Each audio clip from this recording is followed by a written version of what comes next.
Please rise to pledge allegiance. Pledge allegiance to the flag of the United States of America and to the republic for which it stands, one nation, under God, indivisible, with liberty and justice for all.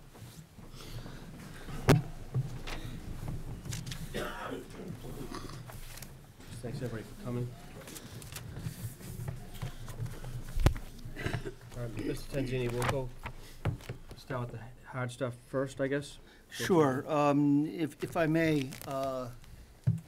Chairman, I'd like to pass these out. So the hope tonight, the reason I asked you to have this meeting was to give folks an explanation of why the override, some other potential issues that are being faced, listen to suggestions and answer questions. Great. So let me start first by thanking everyone who has taken time out of their evening. So this first sheet that I put together is try to give you a snapshot of the revenue numbers for the coming year. So we've got about $340,000 altogether in new growth. We're allowed to tax an additional $226,000 and change based upon the levy.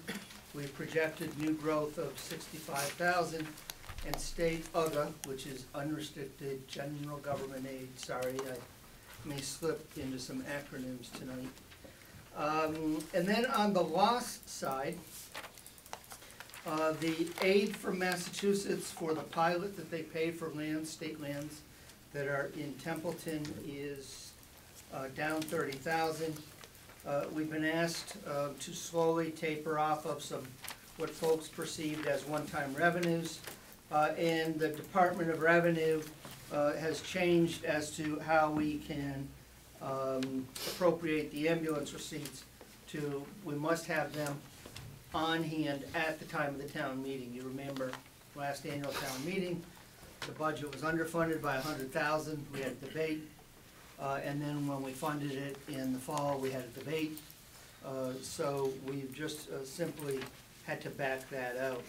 So when all is said and done, we have roughly $225,000 in new revenue.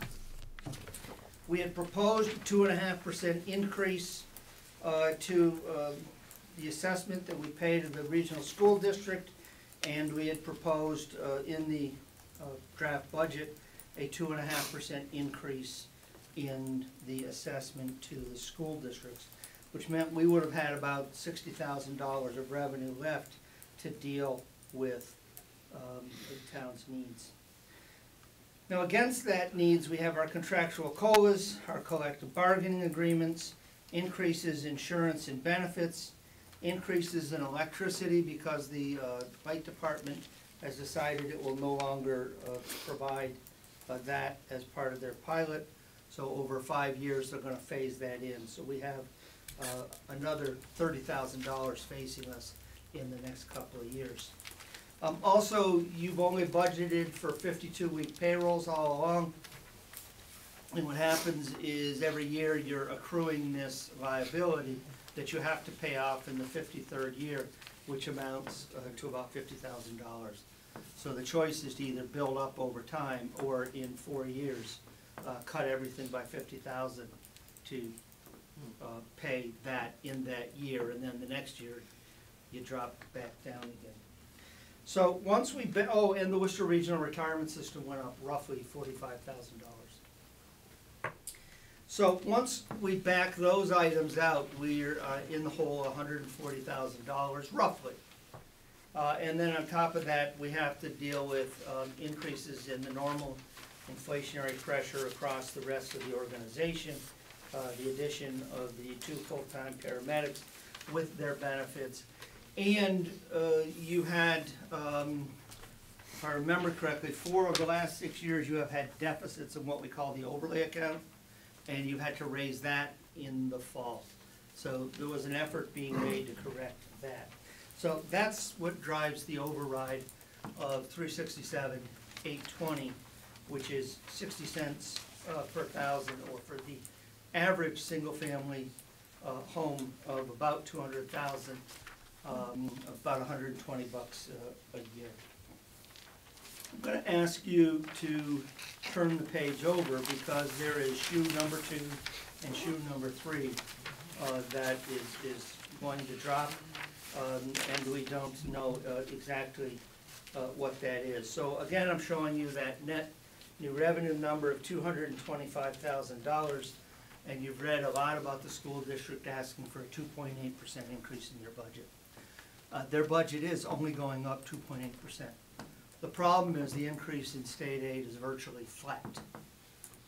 So our assessment, depending upon what they certify tomorrow night, was scheduled to go up 8.1%, or $485,000.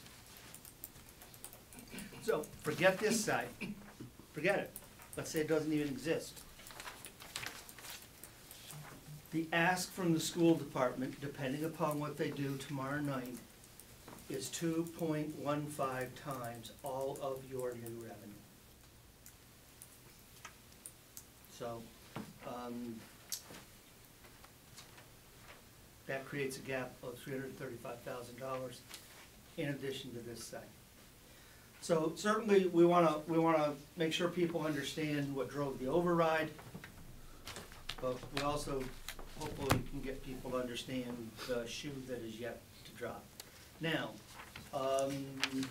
what I'd like to do, see if there's any questions on that, Mr. Chairman, and then we can talk about where the schools are at for the moment. Sure. And then we can go into, once I have a sense of direction from you all, we can talk about what is fixed, what we can cut from, and then get into some specifics, if that seems like a good way to go.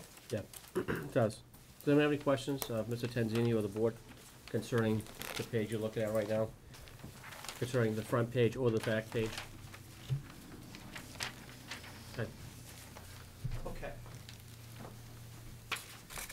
So, Jeff was there last night, so please, if I get this horribly out of line, not to the pence or the farthing, please, but horribly out of line, let me know. So, essentially, what the school district asked for in their preliminary budget the other night was roughly $6,490,000, which was 300. Whoa.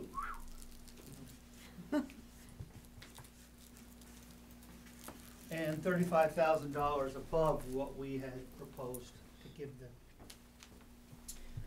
We spent a lot of time with them. You'll be surprised to learn I didn't make any friends at the school committee. And we had asked them to bring that down to $6,200,000, because that gap I probably could have closed relatively easy by not fixing the overlay issue as quickly as it should be fixed. So that was pretty definitively turned down, I would say. But they did schedule a meeting last night, and that's, my apologies again, that's why I was late last night, for the finance subcommittee. We went into it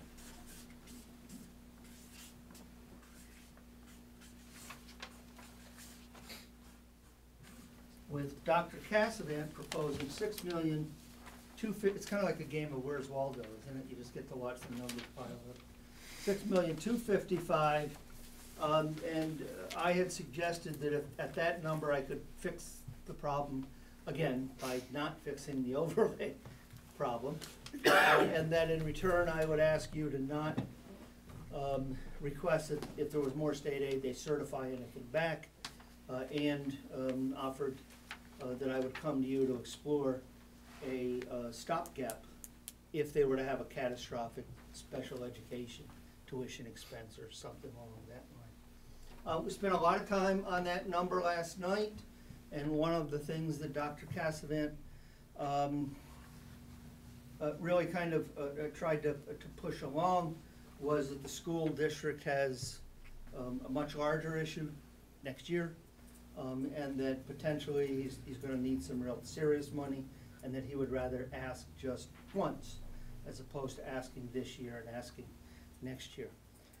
We spent a lot of time talking about whose override would it be, and we put out there that, well, if you want it to be your override, you can have that, and I'll ask the board to put that on the ballot, and then if you don't get it, you cut your number to the 6,150,000 where we originally were, or something like that.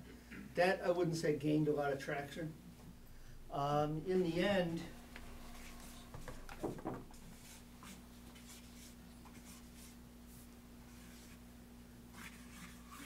$6,332,000 and some short change. I can't remember if it was 751 or 571 or 517, but it's really couch cushion money at the end of the day.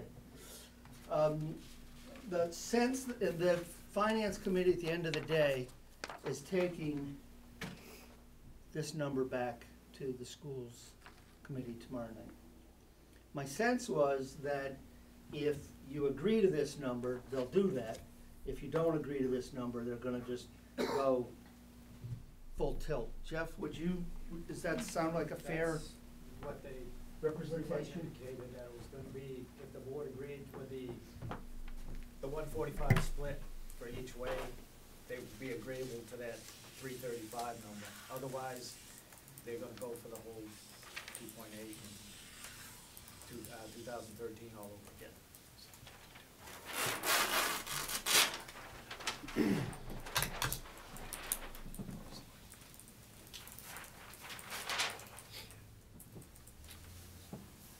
So if they have to fight, our sense is, and Jeff and I concur just now, they'll go all the way. If the board acquiesces and says, okay, we'll accept and support this, the odds are they'll drop to that number. So what does that mean for the select board?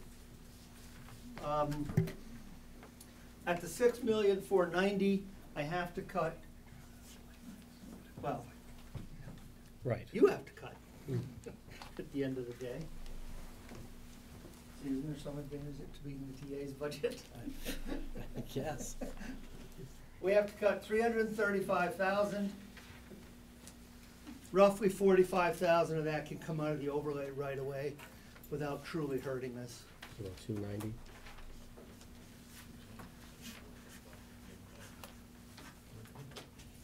Leaving us with roughly 290.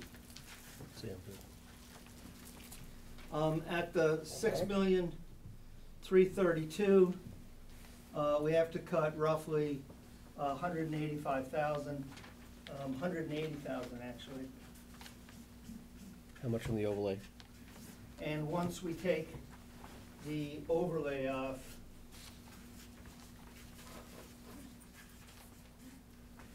you still have to cut roughly 135,000. Now, please do not hold me to the dollar on these. We've done our best since Thursday night to really get these numbers together, and there's impacts everywhere. Medicare, unemployment, this goes up, that, there's a lot of moving parts to it.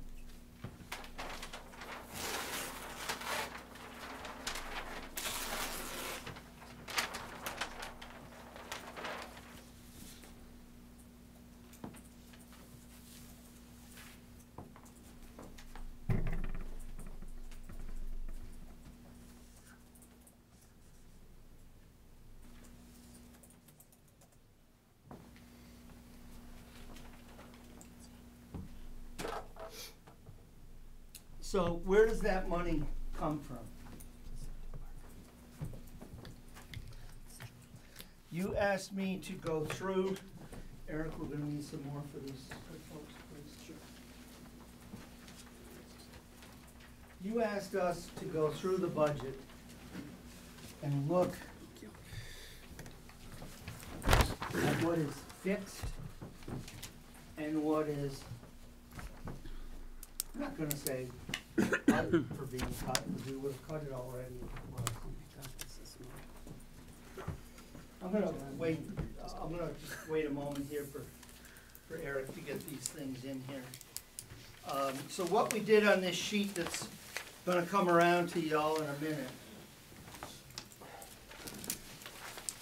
For those of you who are familiar with the budget, there's a column that shows the department.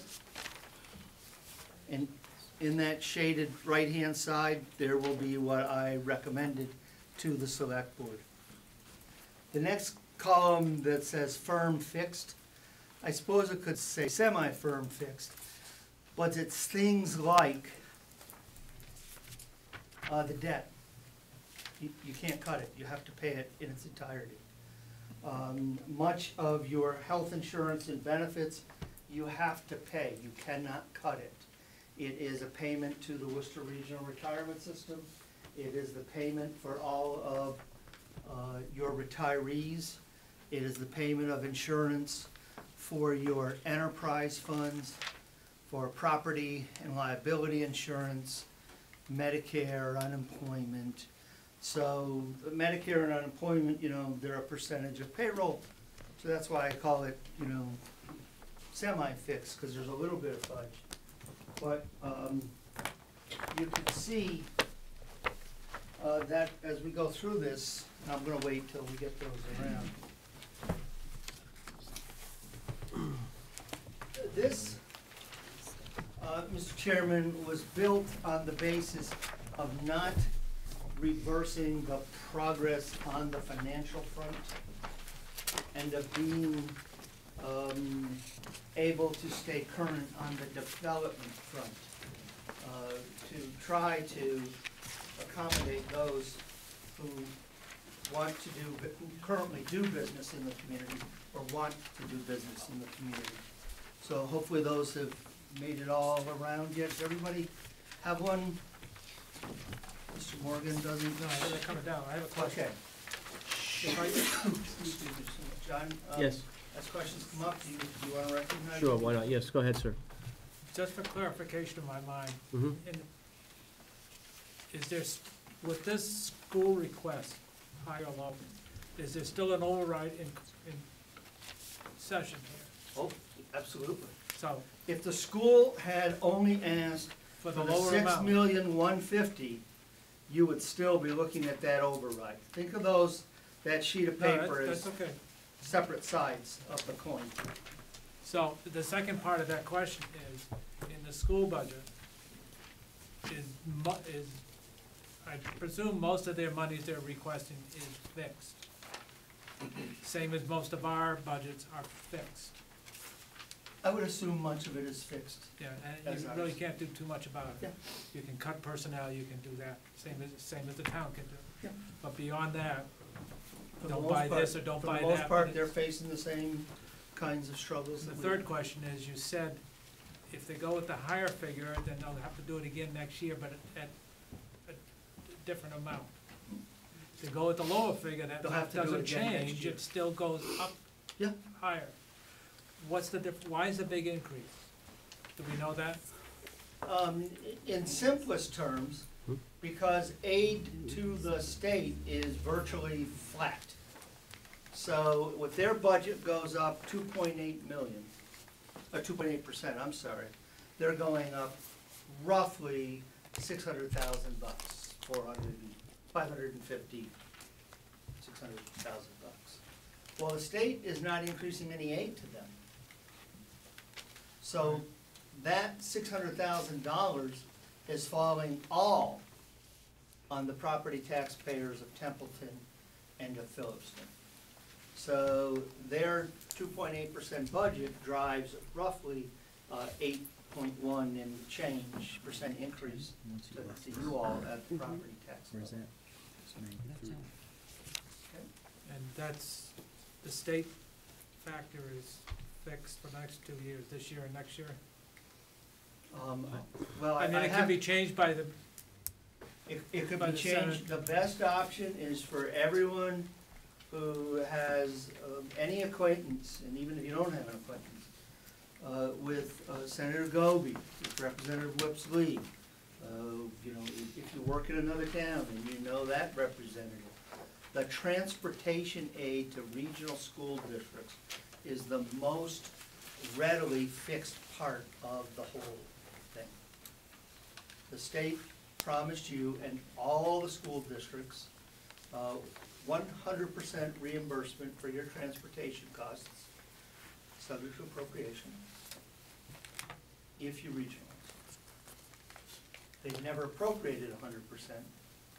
One of their rationales is that they appropriate 100%, we won't be as energetic in trying to keep the costs low. So they're about 72%. 72%. 72% this year. So That's a $300,000 difference in transportation costs just for Narragansett Regional School System. So as you can see, even if you only picked up an additional $200,000, that's a $170,000 reduction to Templeton, because we're roughly 85%. Okay. Yes, ma'am. Do we know how many students are actually in the Narragansett school system? We do. The numbers off the top of my head, I couldn't tell you off the top of my head. I think In Cam my might have it. bookcase. Do you have it off the top of your head? I think Cam might have it from our meeting. From the reorganization committee. We'll get you that number in a moment. Doug, do you have it? I think I've got it right here. I can tell you that there's 101 students at Monty Tech, from freshmen to seniors. I think it's in the ballpark of 1,400, but I can confirm that. Yeah, 1438. 1438.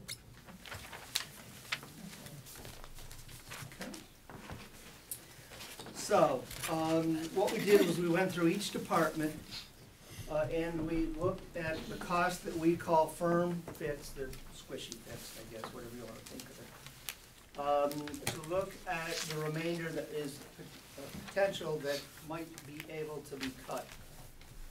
So for instance, in the selectman's office, we think that there's $25,000 that could be cut. How would that be cut? I would go down in the amount of time that I spend here, and we would not fill a part-time clerk that we've held off on filling this year. We have jokingly, but partly seriously, said to the chief he needs to have extrication equipment ready in case the pile of filing and other stuff falls over on Holly someday. In the advisory committee, we've got to leave them some basics. So the most that's there is $1,900. The town accountant, a little bit of training and education.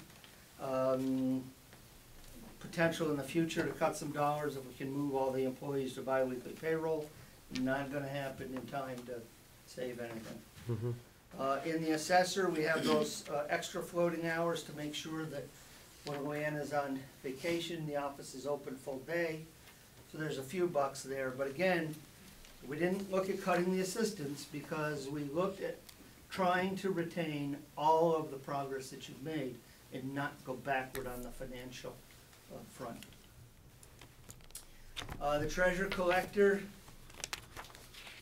she has to print the bills, she has to mail the bills, there's really virtually nothing there. The IT and communications is actually short from where we need to be. Town clerk has a part-time floater. What do you have to have to have a police department? You have to have a police chief, you have to have dispatch, you have to have a tower, you have to have the software. And truthfully, after that, it's all negotiable up to each community as to how many officers it wants to have. Fire department, in case anybody missed the point of the override, we've already taken virtually everything out of it. There's a few dollars there, but interestingly, part of this, if the override passes, is not available. Because if the ambulance continues on, the chief very much needs his administrative assistant. Emergency management, $1,000. Development services, that's the building inspector who's part-time, some of the clerks and Laurie.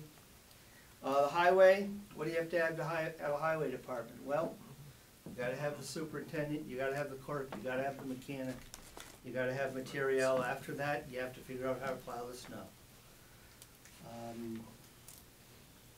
Buildings and grounds, this is an area where we just made some progress this year, first time.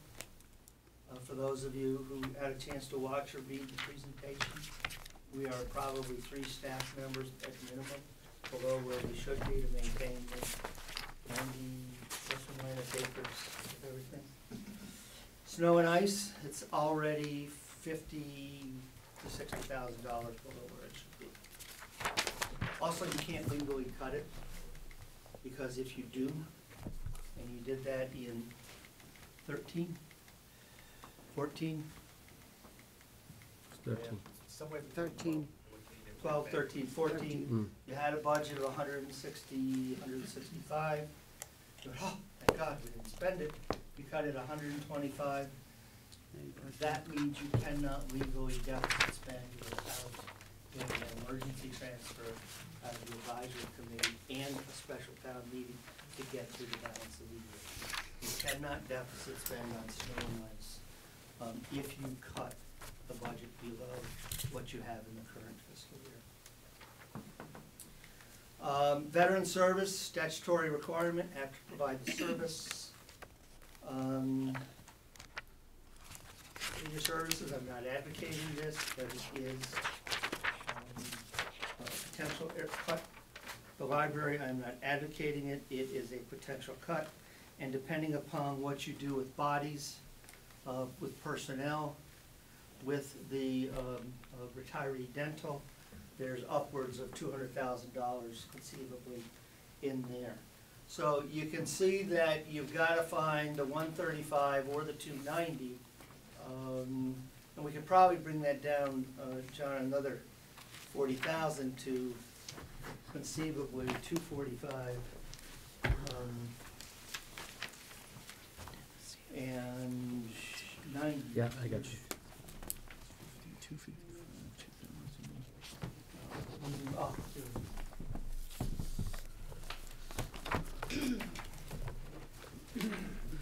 Audience members that have their hands up. Yes, Liz. You've got at least I'm assuming this is a typo on the library. The recommendation was 77,000 and the potential is 94,171. insurance, Yeah, buildings and grounds costs. insurance, health insurance. Mr. So on that one, because that's only one body, it's very discreet, we put the potential insurance and benefits. Otherwise, because they're a package, that's a real person, that's a real insurance package. In the insurance account, those are sort of there's something there depending upon what you do with personnel. Mr. Chairman? Yes. So if we reduce the library hours from what they currently are, I say a day, or I don't know how many, it's 32 hours now? Right now, it's 30. 30, 30? and they went from 25 to 25 is the minimum. 25, so if we reduce that down to 25 hours, do you know what the potential savings would be on that? $5,000. $5,000. $6,000, and you remember this board, We when we raised it last presented a year. plan to bring that up, Mm-hmm, the board didn't like the financing plan, the board of last year. mm-hmm, Rejected the financing plan, but brought the library up anyways. okay. So, and that is all tied into the whole community services Mm-hmm. piece. And so, it's really just tinkering a couple hours around the edges is really not gonna do you anything. And that's a fully benefited person, Mm-hmm. which runs afoul of the whole effort to bring people into compliance with your policy on cost of benefits. So, if I understand correctly, we need to plan for the worst here on the $290,000, correct? So we need to slash until we hit that 290,000. And if that's the case here, I mean, I just ran some quick numbers, and I just want to get the conversation started on what we need to start cutting, because we can't tiptoe around this. So there's $2,000 that I saw that can come out of the Selectmen budget, which is coming out of the Mass Municipal Association, which is $2,000 for the annual conference, which is the trip there. I think if we take that $2,000 out of there, we can forego it this year, we'll take the cut, and then next year if we have the funds to I go. just wanna be clear, are you, Not the membership, just the conference, the annual trip. So first, I do wanna be clear, you know, there was a just say no up on the board the other day. That may not be the best strategy, Okay, but they're sort of just say no.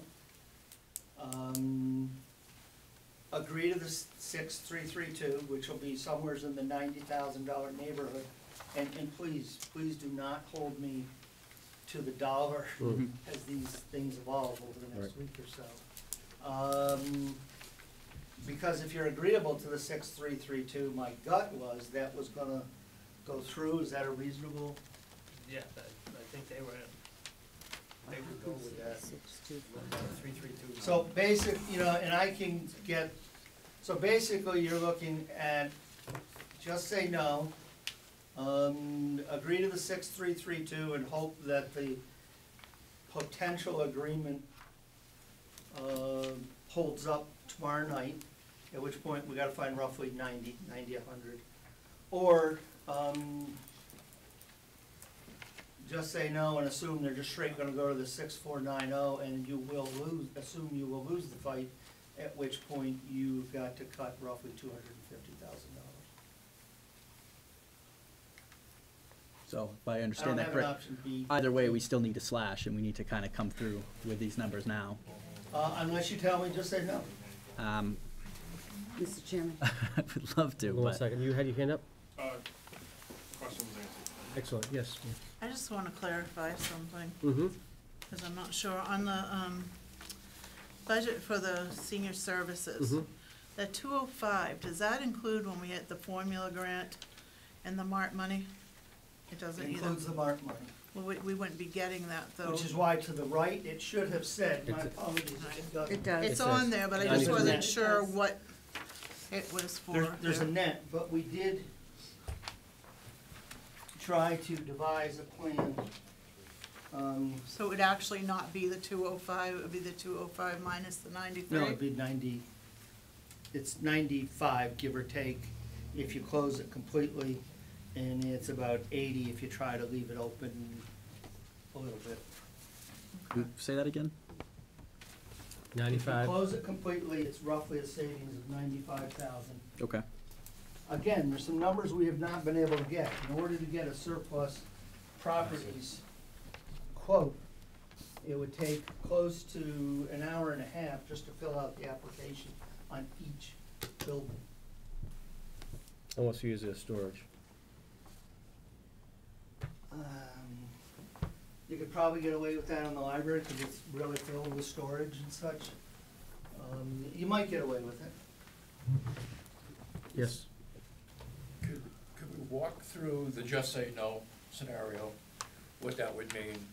So they go back to the 6490 figure, Mm-hmm. which would be, what, are we talking about doing a warrant article for an override for the 335,000 then? Is that what we would have to undertake? So let's say you you just said no, Okay. and the meeting passed it. And the consensus of everyone that I've talked with in the last 2 days is the meeting is highly likely to pass it. So now you're left with the $6,490,000. So what happens after this? Well, that's meeting one. Then the school committee has to come back to the two towns with a new number. It can be the exact same number, it can be a lower number, it can be a higher number. They don't have to go down, they can go up. And let's say that fails.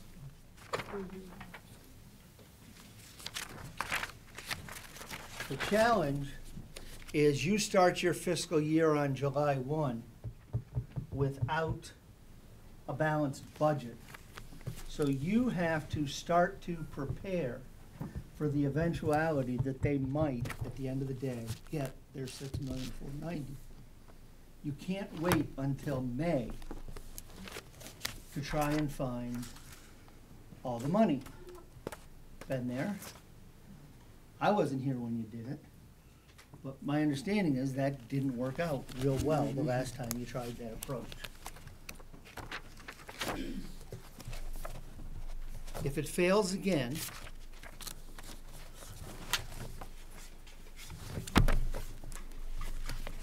they go to what's called a district meeting, where everybody from Phillipston and everybody from Templeton goes to the meeting. And if you have 100 people from Phillipston and 200 people from Templeton, it takes 151 votes to pass.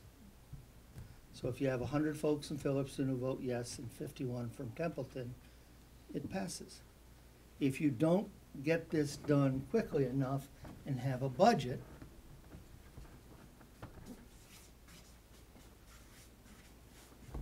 Desi steps in and creates a budget. Interestingly, the only time I've seen this happen in a community I've been associated with, the commissioner set a higher budget than the school committee asked for. And it was a higher budget than the state's funding formula would tell you you have to have for that school district. Meanwhile, this chews up time and you're getting deeper and deeper into your fiscal year. Right. Does that make sense? When you're talking about fails, you're talking about the override. The attempt to just say no fails. Not the override. Not the override? The override's something separate. A override, if you kind of look at that front page of that sheet, has to be there no matter what. So from my perspective, I almost need to think of it in terms of the left hand and the right hand. How do I deal with the town if the school's only asked for 2.5%? How do I deal with the school now that I know they're gonna ask for a lot more than 2.5%?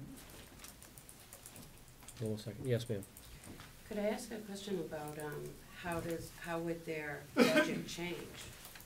Everybody else proposes a budget, and what you're saying is if we say no, they could come back with more. Mm-hmm. So how does their budget change versus everybody else can't? They can add teachers, they can add staff, They can add projects. add projects, they can reduce their use of what they call excess and deficiency, what we call free cash. All of their school choice money goes into a fund. Mm-hmm. And then they draw out of that fund to help pay some of their operating budget. They can reduce how much of that they will rely upon.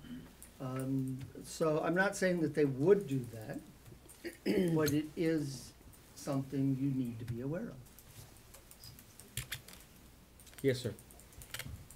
Back to you, just say no, I think I understood what he was saying. To just say no is saying just say no at a town meeting. So if there's an override for the school, it's different. But that's just on all town meeting right there. I didn't get the sense last evening, and we offered that. We said, if you ask for an override for the $6,485,000, leave us alone at $6,150,000. I will ask the select board to support putting that on the ballot. It's up to the body. It's not my decision. And that didn't gain a lot of traction. Jeff, is that a fair? So the school doesn't want an override, they just want all the money. They have the biggest amount of supporters, why wouldn't they go for it? I mean, clearly, It's fairly simple, they're not gonna go for an override more than the town is, because nobody wants an override. It's a rare thing to pass, totally. It's really a bear to get passed, because it has to be passed twice, at town meeting and on the ballot. Yeah, the town meeting side, I've never seen a problem with. It's the ballot box. And that's one of the reasons why Mr. Morrison and the board have been pushing to move the election so that you can have the town meeting first, so you can have that conversation with the community to explain it to them so that when they go to the ballot box the next week, you had the newspaper Correct. story, the video, everyone that's been at the meeting and stuff. Yep. Yes, Jeff? Just, back to if you say just no, if they come back with a larger number. Mm-hmm. From the talk last night, apparently they were originally at a 4% increase. 4.18. And apparently because there are some Templeton residents on the school committee, they bargained it down, worked down to 2.8. So if you say no, when they go to recertify, they can come back with the 4 point, whatever it was. Right. 4.4+%. Right. So that's, would explain why they would come back with a bigger number. Because that's what I think what they originally were considering. Which I believe was a $600,000 difference at that point, right? From I 485? think you are correct. That's a pretty big figure. It was an additional $250,000. Yep, so about 600,000.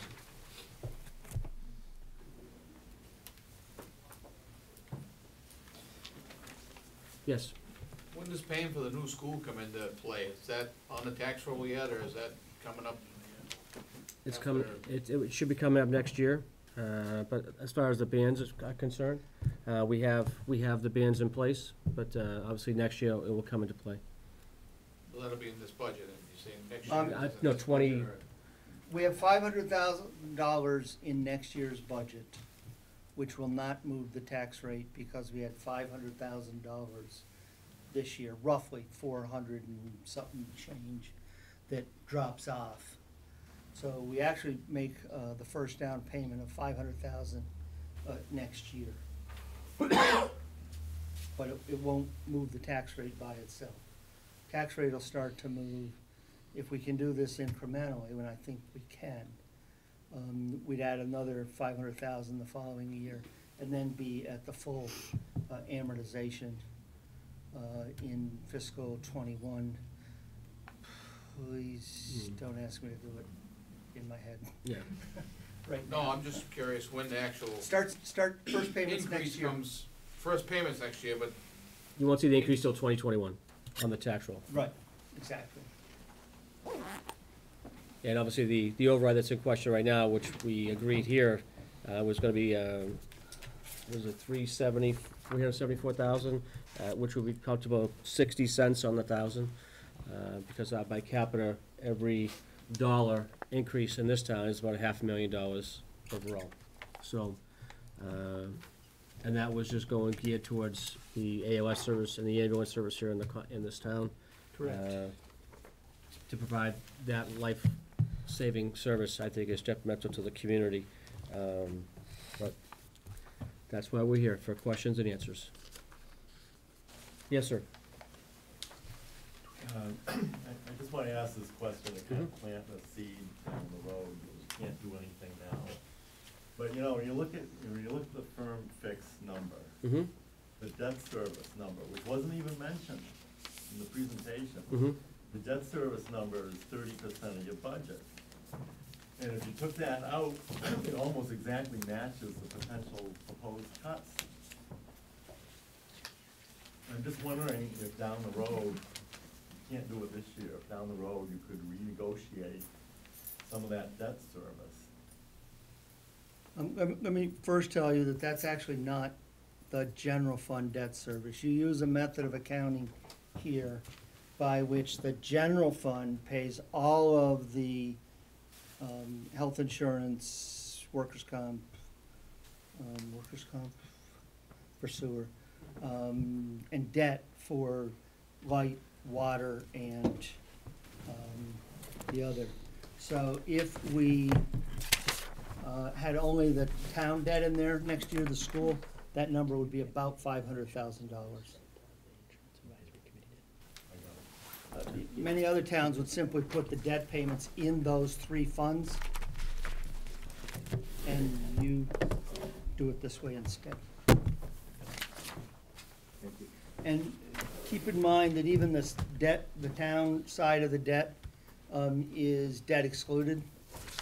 And there's actually some pretty low numbers on those, but we could You can take a look at them. I'll talk with the treasurer.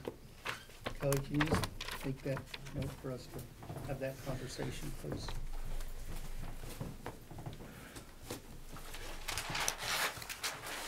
So, this is the point, Mr. Chairman, where I really need, like union for tomorrow night, a sense of direction, to chat with the school committee.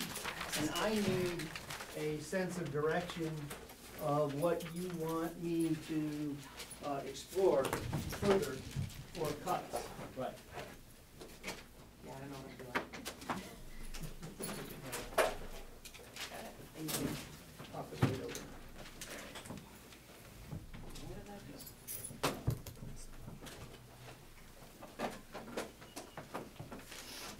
And I think that Cameron, before we took this site detour, had started to speak to some. Yeah, I mean, there's no easy way to say any of this, so I'm just gonna throw it out there and, let's critique it and see if we can adjust it and kinda come up with something else. But as I see it here, I mean, we have $2,000 that can come out of the selectmen's budget for the MMA conference.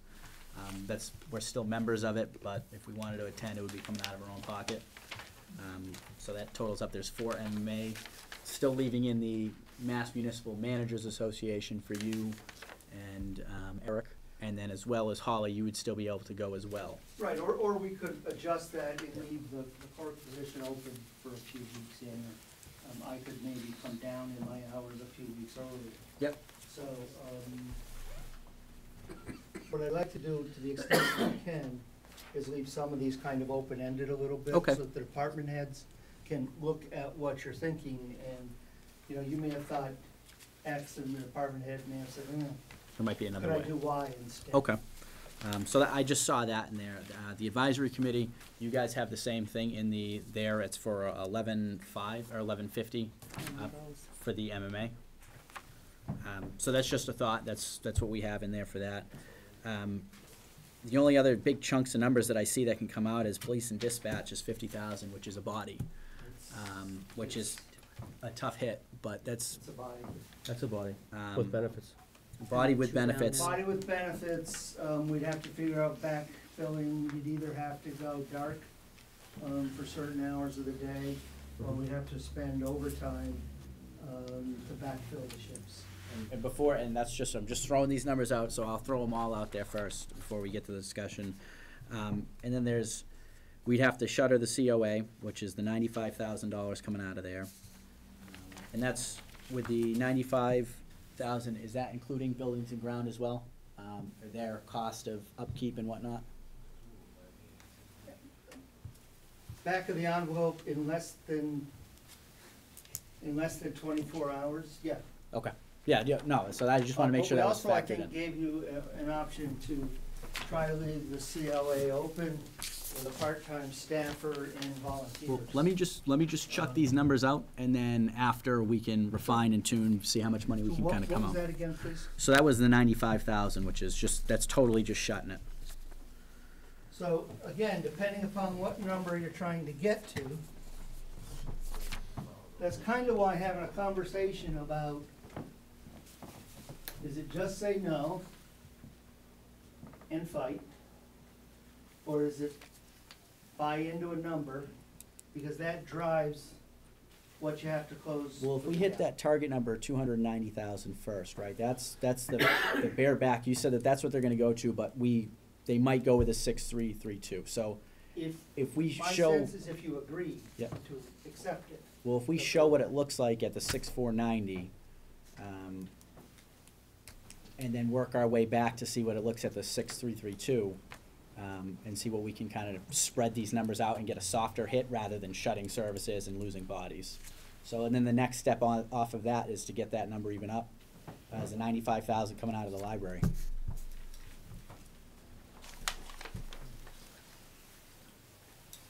And even then, we're still short. The only other option that I can see coming out of this is moving the collections from the sewer department. That actually hits The 245? that number Okay, so roughly. we're at 242 with that. And then the sewer, I think, is what, 15,000, we move collections inside? I feel a little nervous about guessing more than 10K without a chance to Okay. really look at it. Mhm. Because the way we would do this would be, we would take all of the costs associated with the treasurer collector. Here's what we did with the accounting office. We took all of the costs of the accounting office, and they're roughly 5% of our total budget, and I took 5% of that. So we would do roughly the same, but it wouldn't be all the costs of the treasurer collectors, because I can't charge them 5% of mailing real estate tax bills and such. So I'm gonna tell you, for the purposes of tonight, 10K, I will tell you that that is a minimum 3-month Okay. transition, assuming everything goes well. And you gotta hit them just right, because when they're selling software to new towns, all those towns want to do the transition with the fiscal year. Yep. So their July, August, September really, June, July, August, really gets pretty booked. I wouldn't be surprised if they, I mean, if we told them tomorrow, they'd be ready. But I don't think we can tell them at that kind of. Okay, so that's what the 245 looks like, and that's if they push us against the wall to go for the 6490. I mean, unless you guys saw something else that we potentially can find money from, that's not vital. I think the first thing we're gonna do is at least have the hard conversation of the 6490, which obviously is gonna break us. Yeah. To have us solid, the 6332 million, if we, Jeff, if we kind of agreed on that 6332 number, then they were, I mean, obviously, they're gonna tell us anyways what their number's gonna be. They seem to be open to it, Okay. most of the members that we did event, So that doesn't give me a warm fuzzy either, so, I mean, obviously, we could sit at this board right here and agree to 6332. Now, the bottom line is, are they gonna agree to that number? Because even at that number, we're still looking at about 180K, about 135K of deficit loss that we need to cut. Well, since that's the dramatic number there, now we have to reduce that to about 90K is what we're looking for, is what we need to Yes. scrounge up. Okay. So if we, it's not an easy thing. No. Mr. Chairman, Mhm. I have a question on the library. Should we choose, because they've been actually building up the library the last few years, and there's a lot of potential for the children, and I think the children use it a lot, correct? And with the new school going in, I think they'll continue to do that, because I think what's going on over there is that their numbers are building. So say we have to close that benefit to the town completely, so it not only affects the children, will we ever get accreditation for a library again in our No. town, or no? No. Yes, sir. And you are, I'm sorry. I'm Mike Morgan, I'm #1 trustee at the library. Oh, okay, You cut our budget, that's about it. and you're never gonna You get kill that us. accreditation, The accreditation is based on funding and having a librarian who is certified, has all the credentials we have. Mhm. And you have to be I open just at wanted to minimum understand 25 just how, hours, That's okay. right. which we have been for years, we just gotta bump up to 30. We're filling that up wonderfully. No, this is perfect. This is exactly what I need. We're like every other group in town here, and I don't wanna pit us against anybody. Right, That's right. Maybe with some rough figures. Every department in town has done the same Pass these thing, down. cut for years. All right. Thank you. Mhm. My question, John, Yes. through all these figures, Mm-hmm. what do we need for an override to leave everything as is? Because this budget, on what he shows tonight, is a minimal budget in town. Mhm.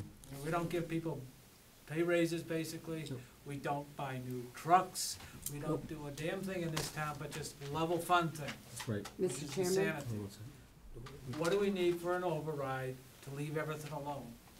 Regardless of where the school is, just going with the lower 6332. Okay, I'll get to that, yes. Going to retirees, they keep cutting their retirees insurance. Hold on one second. Hold on one second. That's not the town. Hold on one second. Do you have a question? no, I didn't really have a question, I just had a statement on that comment, Okay. that again, I think it's been brought up on several occasions from this board. I can't speak for everyone else, I can speak for myself, and I know that it hurts to hear it. But if the tax rate doesn't go up to the equivalent of surrounding towns, you can't keep what you have for services in Templeton any longer. It just can't happen. You can't keep your ALS. You can't keep your police. My gosh, I believe they're down 2 officers in this budget right here, right now. Your DPW is skeleton vehicles, barely getting through a really extreme winter. The fact of the matter is, if you want the services and you need the services to stay, and I'm one to support all the safety services first, we were hoping, we really were, that the school would understand where we were coming from as a town, that we understand their state budget was cut, but that we had nothing more here in town. We had nothing more to look at to cut to support the school, which I support, I do. However, the tax rate is down here compared to towns over here that are getting minimal, equal or better services than what we're getting. We can't hold on to everything, so it's frustrating to see that. People need to understand that when it comes to budget season. Thank you. Yes, I'll get right back to you, yep. Do we have a number of, across the board, of what we would need overall? Got a rough number. It's rough, right? It's about just over $1 million, I would think, I would assume. Yeah. I would assume just over $1 million. Right now, If you wanted to solve, it depends on how much you want Why to solve. don't we go? hold on one second, go ahead. Depends on how much you want to solve, because if you're looking to solve it across the board, the chief by himself, well, the chief's department, what did we figure we should be setting aside in a trust fund, chief? Around 250. Around $250 a year. So that if you wanted to replace your fire equipment on a regular rotating basis, even one which exceeds the NFPA recommendations, the chief went through, he looked at everything, I increased the lifespan a little bit to keep the numbers down.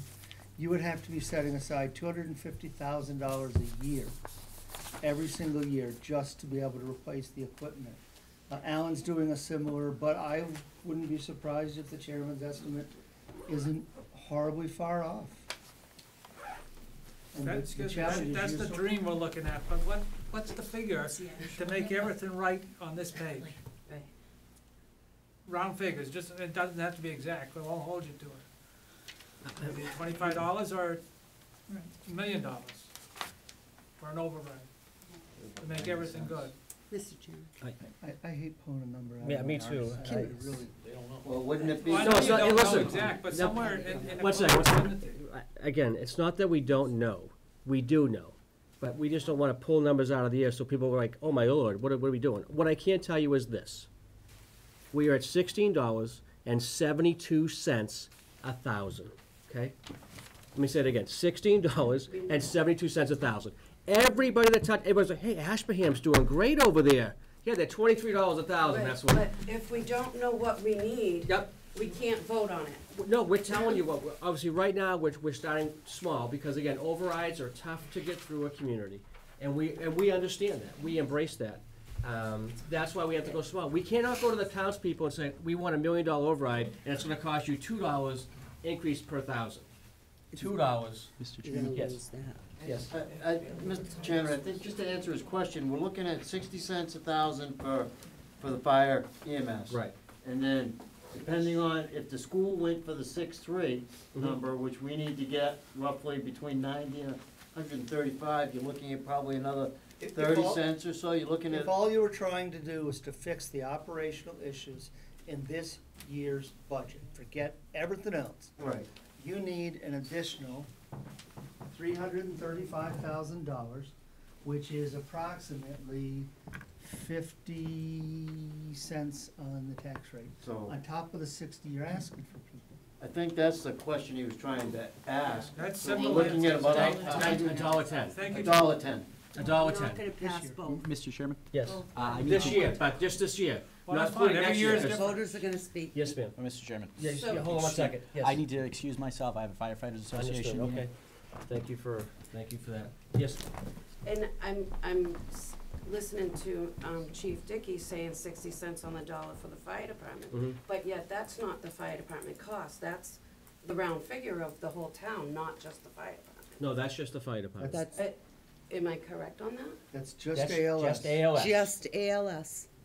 We If didn't we put share the anything in page, my concern is if we share the page with the school to get to your 6332. I'm not looking for the Hold on, school. one second, she's talking. With the ALS, if we share that on the same ballots at town meeting, if we share that, one or both are gonna lose by voters, cause it's the history of the town.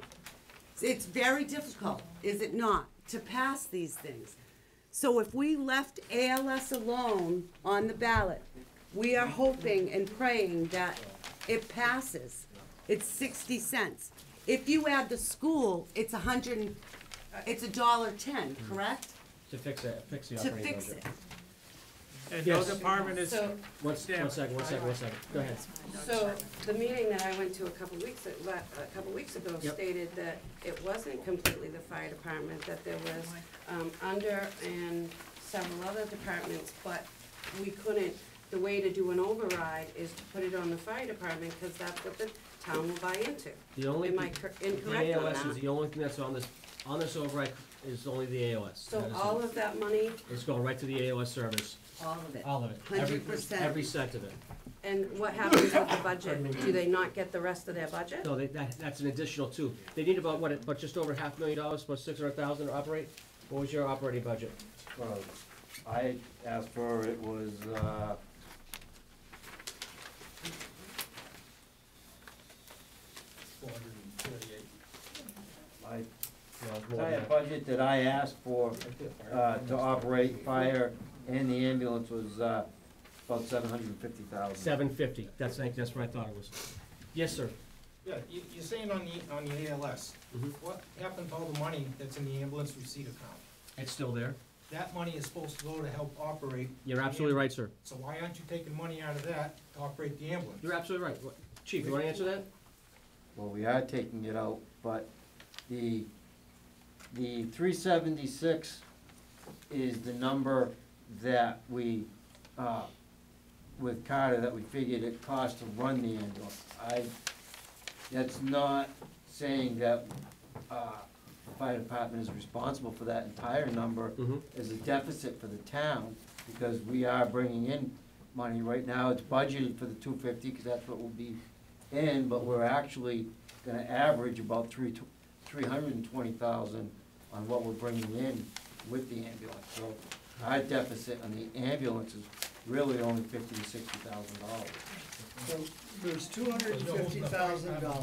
One second. There's $250,000 being withdrawn from the receipts reserved for the ambulance to apply against the FY 2019 budget. If the override does not pass, next year at this time, you will only have $125,000 in there, so you will have to cut the town budget $125,000. And the following year, you will have zero in there, and you'll have to cut the town budget another $125,000.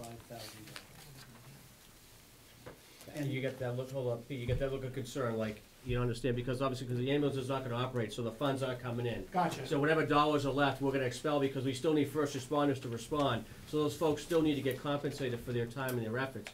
So once that gets exhausted, so it's gonna be a complete opposite of using the ambulance receipts receivable versus the town paying directly to the fire department. Gotcha, thank you.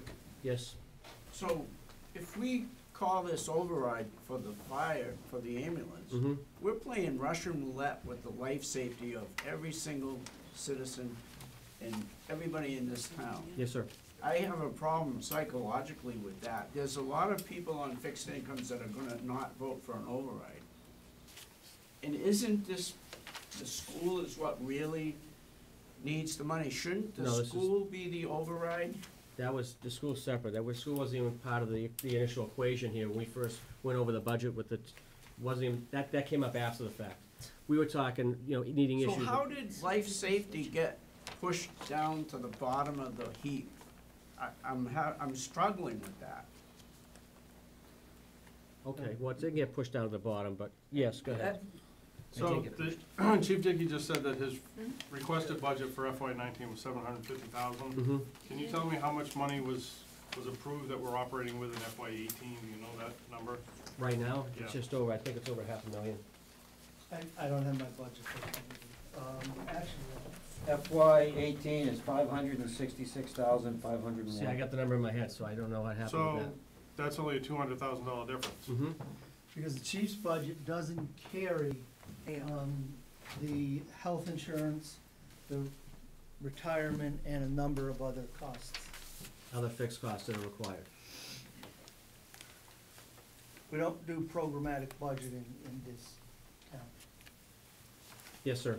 I believe his budget also has $12,000 or so in mutual aid costs that's paid out to local ambulance companies to cover it, 'cause as of right now, we're not 365, 24/7 ALS coverage. Is that correct? Not till 1 April.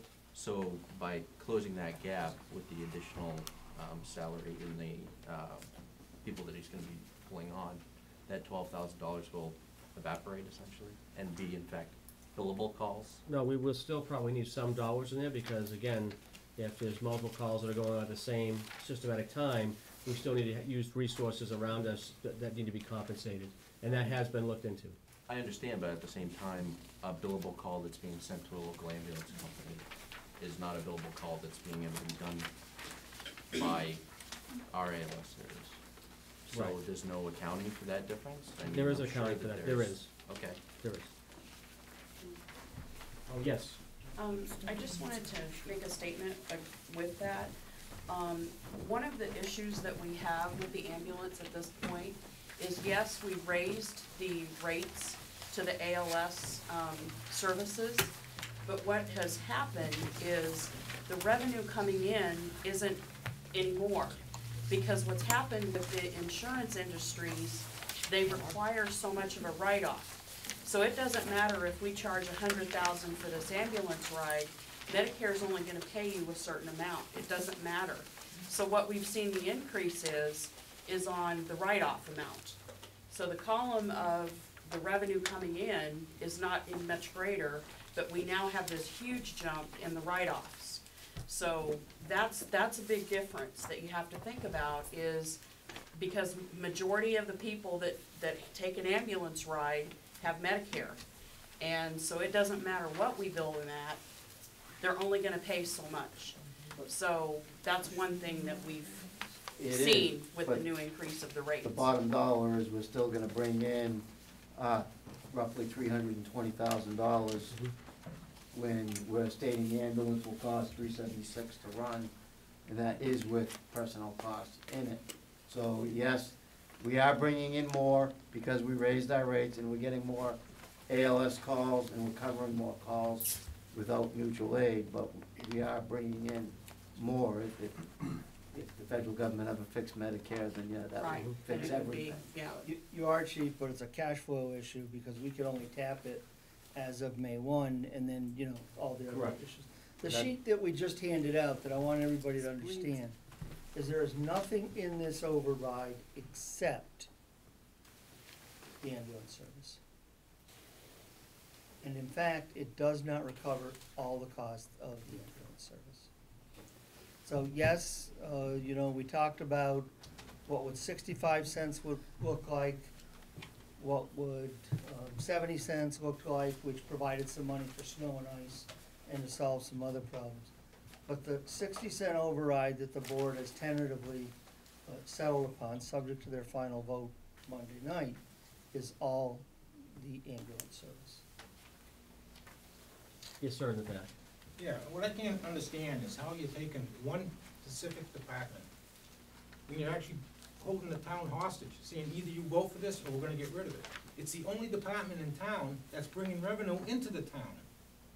Have you looked at that, how much money they're bringing in? No, you're cutting their budget giving them the override, all on the EMS, on the ambulance. They're bringing in the money, there's money in the, ambulance receipts account. You take that money, and plus what they're bringing in, more than covers. It doesn't. There's still $400,000. They have a $750,000 budget for the fire department. We're not talking the fire department, you said this is only the ambulance. Right, that's what the 300, that's right. This is only the ambulance, so forget that. Okay, I'll forget the other 400,000, okay. Yep. You know, The challenge the is it figures doesn't just don't cover come out to what you're saying. You're only looking at $25,000 to $50,000 difference right now. For what they're bringing in on the ambulance receipts and what it costs to operate the ambulance. So why are we at 300,000 for the For fire? openers, what you're not seeing in the general budget left for the chief, there is the payment on the ambulance, the payment on equipment, medical supplies, and costs associated with having to do the first responders. So you've gotta take it, all that's over here and everything that's in the base budget. And when you start to put that number together, your receipts don't cover it. All that, what you're talking about is all stuff that they have to do to keep their certificate up, which is all included in their budget already. You don't wanna add that on top of it. The ambulance payment, they don't The have, ambulance payment that's comes out over, of the town, that's that was over in voted the by other the town, budget. that comes out every year on there. Sir, I'd be happy to sit and show it to you at length, It doesn't. but it doesn't What's your cover- question? So are we only doing the ambulance, or is it ambulance and fire for the override? It's just the ALS service. That's the ambulance. So then why is it, The ALS. Excuse me? then why is it so much? So much. We went with the lowest number that we were offered. We could go 60 cents, No, why 65 is it- cents, why or is it 70. so much? No, The budget, you're saying that we're $370,000 over just for the ambulance. Mhm. Am I correct in what you're saying? That's basically what you need on top of the general fund budget items to support the ambulance, yes. But we just heard that it's taking in 300,000 in ticketed. So it's not taking in 325,000 usable dollars. What is it taking in? It will, when it's fully phased in, collect 325, give or take, a year. It will. But at this point, on May 1, when you go to town meeting, the most you can take out of that account It's waivers. is $250,000. You can't take out, and this, we got nailed on this at the last minute, I'm not gonna say nailed, advised on this at the last minute before the town meeting in 17. DOR wants to know exactly how much is in that account when we go to town meeting. And so last year, we tried to use 325. Yep. And So- if you'll remember, for those who were at the annual, we had to cut that to 225 and backfill it in the fall. So the paper that you just gave us says fire and EMS. Mhm. So is it not fire and EMS, or is it, I could, and maybe this is mine, but I refer to the department as fire/EMS. right, so you're saying the whole department, but yet you're wanting us to just do the override and we're gonna, The name of the department for purposes of budgeting is fire/EMS. That's where the money has to go to. The personnel cost would be dual, because it's a firefighter, paramedic Right. positions, but the supplies, all the employee support, the purchase of services, the supplies is all based on ambulance costs, on what we do to run the ambulance. That's right. Hold on 1 second. Go ahead. I wanna start with complimenting EMS, fire department, whatever we wanna call them. I personally have had a lot of activity with them, with my mother, who lives at Phoenix Court. She's pushing 96, has some medical problems. They are unbelievably terrific. They've got to know her by her first name now, they've been there often enough. They're worth every penny. The problem started a couple of years ago when we decided as a town to go with a better program, ALS. Now we don't fund it. It's like everything else we do in town. We don't fund it properly. We cut. Because it costs big money to start the program. You just hit the nail on the head. Absolutely. Because I'm gonna tell you, just my perception as far as reading all the documentation and talking to the firefighters and reading all the paperwork and sitting with the chief and, sometimes, Templeton has made decisions, and again, maybe they were the right decisions at that time, I don't know, I'm not gonna sit here and armchair quarterback a decision that was made, 5, 6 years ago, I'm not gonna do that, but what I can tell you is if the decision to the people, at a town meeting was to provide an AOS service, which it was, and the people voted yes, the second article underneath that should have been at a minimum of a $350,000 override to go along with that expense. So you have the service and the expense that goes with it. Because if you did a financial economical plan and a business plan when we started the AOS service to begin with, you would have saw that within 2 years, and not to mention the fact that they started AOS, that it was almost 8 months later, it came in front of this board to change the AOS rates. So for almost 8 months, they were charging BOS rates for AOS. So I don't know, I'm not a math guy, but what's the loss on that gonna be? About 100,000 maybe? I don't remember what the rates were back then. They were just BOS rates, so, I mean, you're talking $500-600 for a transport versus $1,200 for a transport, so, or even $2,000, depending on what they do in the back of the truck. So, I mean, there was some dollars lost at 8 months. So we looked at all of that, and we kept crunching forward, kept going forward, and, but there was money lost in that 8-month period. I mean, you can't say there wasn't. I mean, if you're charging BOS rates for AOS services, then there's definitely a loss. But yeah, what should have happened is AOS is the great service, which we want AOS service here. I want AOS service here. I want that ER at my front door. I want to know that I'm going to get the best service and care around. And unfortunately, just like any other service in or city or community or town, unfortunately, you have to pay for these services. These are, nothing's cheap, and everything keeps going up and going up and going up. Just don't worry about the school systems yet. Just worry about the town operating budget. I mean, I'll give you just a mind-blowing fact. It's $22 million to run the regional school system. It's less than $5 million to run this town. That is fact. Am I right, Jeff?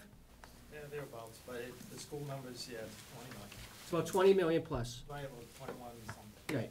And it's less than $5 million to run this town. So believe me, yeah, they have 1,400 kids to worry about at the school. But there's over 8,000 folks here in town. Over 2,000 are over 55. So we look at all the demographics. This board has to look at everything as a whole, not just like individual groups.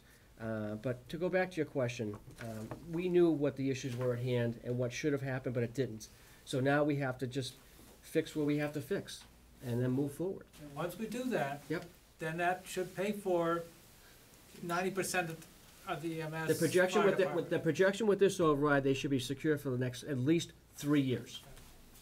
That's what I can see. Now, And the the second only part reason why about- I'm saying that, is because, the rates are gonna go up, but if Medicare and Medicaid don't do what they need to do, the government doesn't need to do what they need to do, then obviously we can still go up to $3,000 a call, but Medicare is only gonna pay $600, a flat rate fee. And you can empty your drug box, it doesn't matter. They're gonna still charge $600. So if they don't compete with us, and that's why the insurance companies, all HMO PPOs, they dictate how things happen. Even if you had full, Blue Cross Blue Shield, even they're now getting on the bandwagon and saying, oh, well, we're only gonna pay X amount, not the full amount. But the fact remains, if they're gonna pay that, we'll say $600, Mhm. or the 3,000, Right. it's really irrelevant in the long run. I mean, I think people will understand, we have to cut this again, or we have to do this, because the governments up here aren't paying their fair share. Right. No, That you're can right. be corrected, but that's another story. That's how it's working. My second question is, this last page that was given to us. Yep. It's a 60 cents override just for EMS That's right. / fire department. Another 60 cents to save the other departments who are being slashed. Is that correct? I don't know, which are you looking at? Well, you're gonna list back here, which we cut 50 cents. $2,000 out of your 50 cents. select I got you, budget, 50 cents, I got you, I'm 45 tracking out now. of this, so that's roughly about 60 cents. I'm tracking, yep.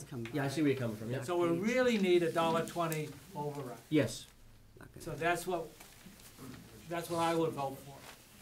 And I don't like my taxes. I live here too. But as a citizen, go for $1.50. Well, that's great. I mean, I applaud your efforts, but it's the other, actually, out of the 8,000 folks, I think the last things I saw, there was like just over 5,000 registered voters here in town. And I think the last poll I saw, there was only 300 people that went, so, there's not that many people. No, you're not talking a lot.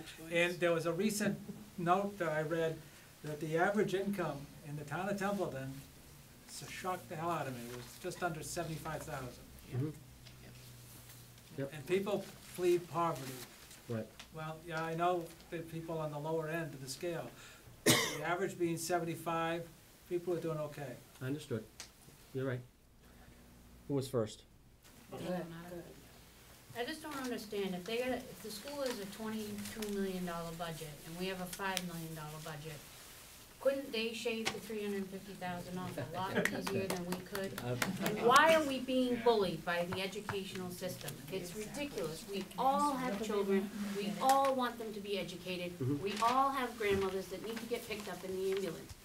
Share the expense.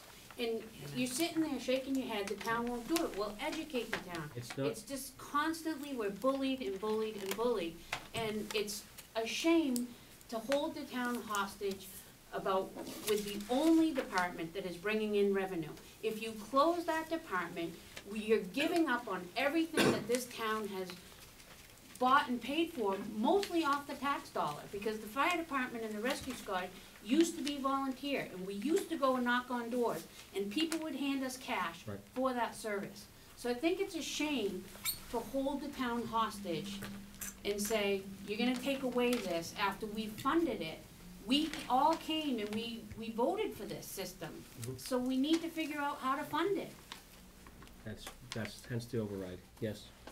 But we have a 60 cents on every dollar for the EMS, is what you're saying. Yes. There's 50 cents on every dollar for the rest of the town. For this year's fiscal budget. For this year's fiscal budget. So what are you going to do? Say the override passes. We sinfully threw this out to the town and said, you're not gonna get anybody coming to your rescue. But what are you gonna do? And everybody comes in and says, yes, we'll pass that. What are you gonna do? The rest of the town is gonna you're gonna lose all of those things? Yes. If we don't, I mean. If we don't what? If we don't have an override, I mean, right. which override are we talking about? The $1.10 or the 60 cents? I mean, don't try to confuse me. The 60 I get confused kind of easily, so bear with me. What was in the meeting that I was here Right. a couple weeks ago, you had said that it is not just the fire department, but it's all the different departments. And this override, Yeah. if we put it on the EMS, this is what the town will buy into. What he was Am I talking about, not? you hit is you're half right, because what he was talking about was the 65 cents. Other departments would be incorporated. The 70 cents, snow and ice would be incorporated. But at the 60 cents, it only affected the AOS. That's not what was said. That's exactly what was said. That's not what was said the other week. Yes, Deputy. We could get the minutes. Currently, we're operating an ambulance service, if I'm correct. We have ALS. Yes. And we're doing that at the tune of $500 and something thousand budget for this fiscal 18. No, you were up to 7. No, this fiscal. Oh, this fiscal, yeah, okay, yes. Okay. I don't believe the chief has asked for $300,000 more for next year. Yes. I believe he's asked for almost 200,000. That wouldn't cover the personnel. There's been some numbers that have backed out of this year's budget to come up with this override figure. Is what I'm understanding if I'm reading these numbers, because next year's operating budget, if there's no ambulance, the numbers just don't all add up, from what I'm seeing on paper here. I'm just not totally clear on. I don't understand. So you start with a deficit of $75,000, because this year's budget included the application of $325,000 of ambulance receipts. Next year's budget has to start with an application of $250,000 of ambulance receipts. So you're $75,000 in the hole to begin with, okay? Then you have 2 firefighter paramedics that are added for virtually the entire year. You also have a different staffing plan in that this year's budget did not account for 48 hours a week and did not account for the pay rate that's being proposed for all of those folks. Now, I understand why the chief needs it, but the bottom line is they don't equate, so you've got to add that delta.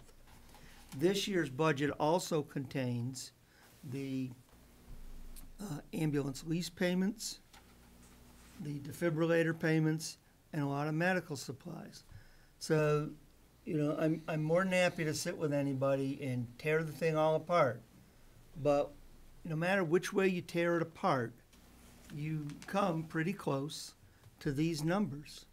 The other thing that this number carries is that in 2 years, actually in about 15 months, we don't pay our retirement as a percentage every time we file the payroll.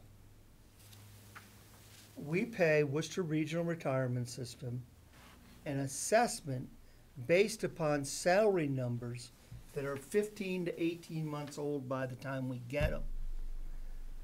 So if we don't add that retirement that's going to hit you in 15 or 18 months, we will then have to find another 23%, roughly, of your 4 full-time firefighter paramedics, which is approximately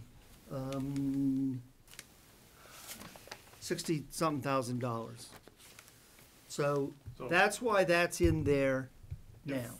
If I could follow up, just to make sure I'm clear, if nothing changed staffing-wise, personnel-wise, if nothing was increased, we're already $100,000 in the hole going forward because of the $75,000 revenue that we can't count on, plus the hours change and the pay rate change and all that stuff that wasn't Minimum calculated. plus the retirement that's gonna come down the pike at you. So no services were to change it off from today. If we're all- already behind the 8 ball going forward. If all you do is keep the 2 full-time firefighters that you have, you are $100,000+ behind the 8 ball out of the box. Yeah, roughly. Thank you. That was important for people to know that. Yes, thanks, Deputy. I can just, Please. yeah, I mean, it's been great conversation tonight and great input. I'm glad everybody's here and engaged. Yeah, I've been saying it since 2013, and I'm sure the board's tired of hearing me say it, but cutting is not the way we're gonna get ahead. You know, if we cut, you know, what was up on the board this year, and next year, we're gonna have the same thing. We're gonna have more expenses, the school's gonna need more money. What are we gonna cut then? When the only thing we have left is public surface, you know, fire, police, DPW. What are we gonna cut next year? So cutting is not the answer. The only way to increase the tax rate is by the overrides. So we have to, you know, identify what are we gonna, you know, what do we need, and we've gotta educate and get people to come and support. I mean, granted, I don't like my taxes to go up either, but as John said, we're at, you know, 16, where our neighboring towns are at, you know, 20, 22. I personally don't think we have abundant services. My opinion, we're offering a pretty basic baseline amount of services. And if we start cutting, you know, where's the value in your tax dollars, you know? So, again, cutting is just not the answer. I mean, it's not the answer. Yes. And I think education is important, because just say the library, people don't realize if we get rid of our library, they'll say, we'll just go to Gardner or whatever, but that, you can't use any of the other libraries. And I don't think everyone out there understands You're right. that. So, I mean, I think that is important that we get more out It'd there. definitely be detrimental to our services here at the library and everything else. And so why can't we just do And the over, an ceiling. override for the other services too? I mean, it's up to the voters. And they're saying we gotta raise our taxes, so. No, you're right. Yes, ma'am. And that's why I was gonna ask that as well, is I guess I'm not understanding if we're in deficit here and we're in deficit here, why are we not just saying to the town, listen, this is where we need to be, and it's an override for everything, and get us to the point that we need everywhere, not just EMS, and the next year it be this one and that one. Why not we say, this is where we're at, there was some bad judgment in the past or whatnot, and this is where we need to be. Why couldn't we be honest with the taxpayers and have that happen? One more comment. You're absolutely right, and that's exactly what we need to do, in my opinion.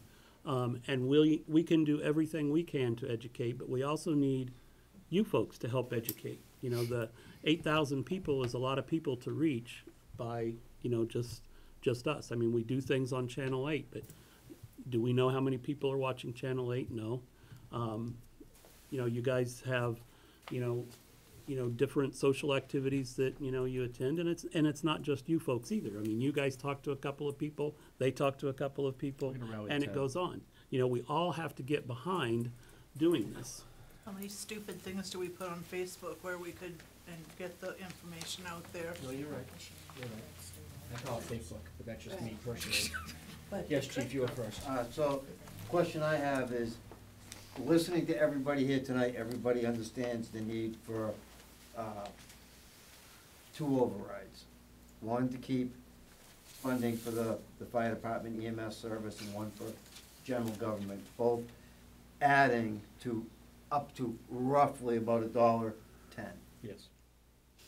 Is the board's thought, if that's your way you wanna solve this, would that be one override for the whole thing?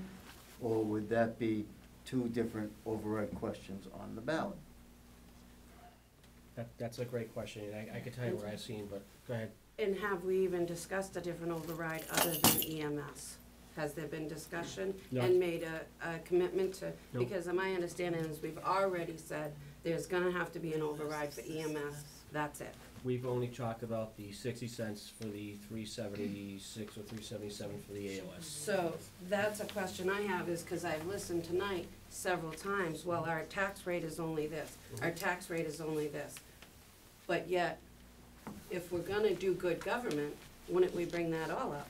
Yeah, you do, and you have to be, it's also not just good government, it's what you have to have smart government with that. You just can't be good government, you have to be smart when you do these things. because- That's where I have the problem with it being said, that this is what the town will do, so that's where we're going for it. But we're projecting, how many overrides has this town provided over the last, since it's, was it 112? Jeff, how many was it? 12, something. I don't know, I know off the top of my head, there was an override in 13 that was successful. There was an override, I think, proposed in the spring of 2014. I can't remember if it got a motion or if it failed. But my point being, in this town history, there was like, I think it was over 100 overrides overall. 112 or 114. Something like that, but only like 14 were passed. Out of the over 100 that this town put together. So you look at these numbers, I hate to use the word political, but you look at these numbers and you try to best fit where the town is economically and financially at this time. Could this town bear a $1.10 per thousand increase? I don't know. I mean, could John? Yeah, of course I could. I would give more if I needed to. But I mean, I don't know what the other fixed income people in this community are gonna be like, and they're gonna come together and say, yeah, we can't afford a $1.10 more thousand. That's gonna increase my taxes by $400 on an average $200,000 home. That's a lot more dollars. So couldn't we do a general override and then have it on the agenda?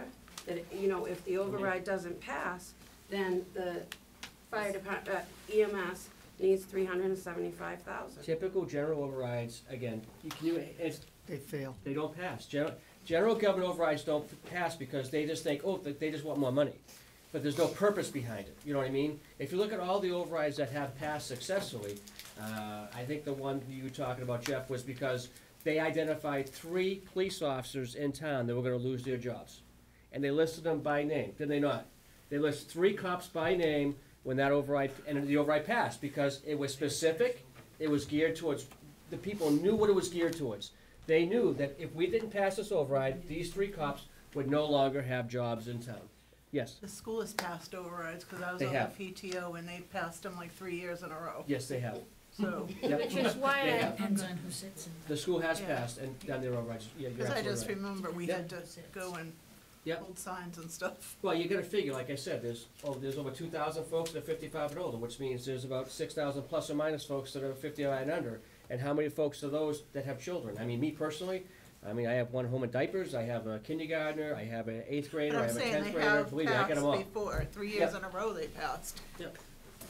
Yes, oh, I'm sorry, Doug, go ahead. So, I agree, I agree that I think overrides need to be, specific and need to be educated, and I think that's one of the problems we've had so many fail, is because we take, a kinda lackluster approach of educating folks. I've gone to town meeting, and that's the first time I've heard there was an override, when I saw it on the warrant. So, again, I think the educating of the public is the real key to getting it passed.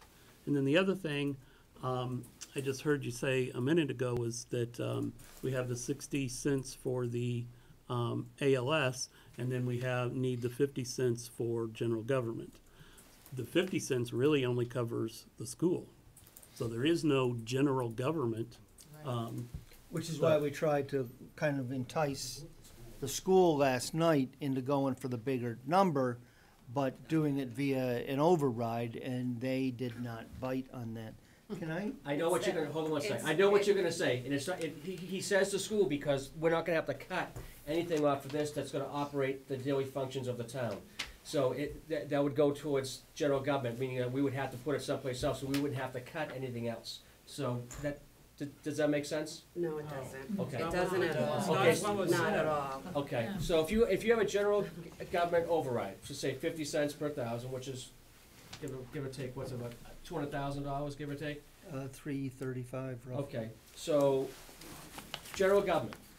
So, in order, we're talking right now because of where the school is, that we would have to cut a whole bunch of things on here. We would actually cut departments, like, departments would go away. Well, to take that money from these departments and give it to the school, right? So the general government override, where would it go? It can't go back, these are all gonna, it would have to go back to these, because we're gonna fill these back up with money that we've taken from them to give to the school. Does that make sense? No, okay. Yeah, it does, What- when you say it I- backwards. When you say, when the conversation started with that each department, Yep. this is what we need for the department, maybe before the meeting started, if we said, this is what we need That's right. after we do after we do the school, I feel like this was an informational meeting, but Yes. we don't have any numbers. We just gave you all the worksheets, did we not give you these? They're on the net. They're all here. The entire budget for the town of Templeton is on the internet, and it's in our books. I'm talking about right now, when we're talking about it tonight. We got numbers all over the board there that we don't know yet, that's what. We have the school that we don't know unless we And gamble with that's that. always the case. But we're not gonna gamble with that, we're gonna gamble with the EMS. We don't, yes, The sir. bottom line, you might have to come back tomorrow, next week and say, the school went for the 6-4. Right, So now we have a whole other ballgame. right, but I think. But right now, based on the fact that they were pretty good about the 6-3, Yeah. we can do this for $1.10. Right, I'm thinking the 6-3, I'm thinking personally, but again, that's still, about 135K of cuts that we need to make? So if we don't make these cuts, and we do like the 110 override, well, we would have to backfill the cuts that we would have made to backfill the school. Yes, does that make sense? I mean, Wait, Mr. Chairman. Yeah. You can't get up at the town meeting and say that. You'll confuse the hell out of everybody. I'm trying to figure out the best way to explain it. Go ahead, Kelly. So, I think this is the thing. If you did an override for, let's say, 750,000, Mm-hmm. 375 for EMS, Yeah. 375 for the school. Right, You get the one override for them together, that solves both problems. right. That's what they're trying to say to you, Yes. is that instead, but I don't know if that works that way, It doesn't. So why isn't the Hold school on one going second, for hold an on one second, override? hold on one second. That's the challenge, is it doesn't work that way. Okay, right, but that's Because what the they're school trying to district sends you an assessment. They don't say, oh, and PS, if the override doesn't pass, will cut our budget. Okay. So they send you that number, So and if we that reduce- override fails, you still have to send them that number. And then you are sitting there on June 1, having to figure out how to go back in and make all these cuts, because you need to start on July 1. Now, just two quick things, if I might, Mr. Chairman. First, I'd like to explain, people, probably got this sheet, and they're like, what the heck is he handing out now? So I try not to get hung up on the tax rate. I look at affordability. And you'll see in the, about 2/3 of the way across, the median family income. That is the point at which half of the families in town earn more, and half of the families in town earn less. Then you will see the average single-family tax bill, and generally they are a year apart. But this is a measure of affordability. If you take the average single-family tax bill and you divide it by the median family income, you get a measure of affordability. You can see how much of that family's income is going to pay the property tax bill. You can see that 4.16% of the median family income in Templeton goes to pay a single-family average tax bill. There are two that are lower, Winchendon at 4.08 and Dudley at 4.06. Above you, you're into the 5.5% range, 1% more, which shows to me, in terms of affordability, no one wants to pay more taxes, but in terms of affordability, you're actually a pretty darn good bargain for the basket of goods that you get. The second thing I do want people to understand, Mr. Chairman, is that you scheduled this meeting tonight such that you could get all this input and the questions, and send me an email, call me, I'll sit with you one-on-one. Tomorrow night, you will have a number from the school department. You will need to decide before you leave here tonight what position you're gonna take with them. Then you will know what number you really have to cut.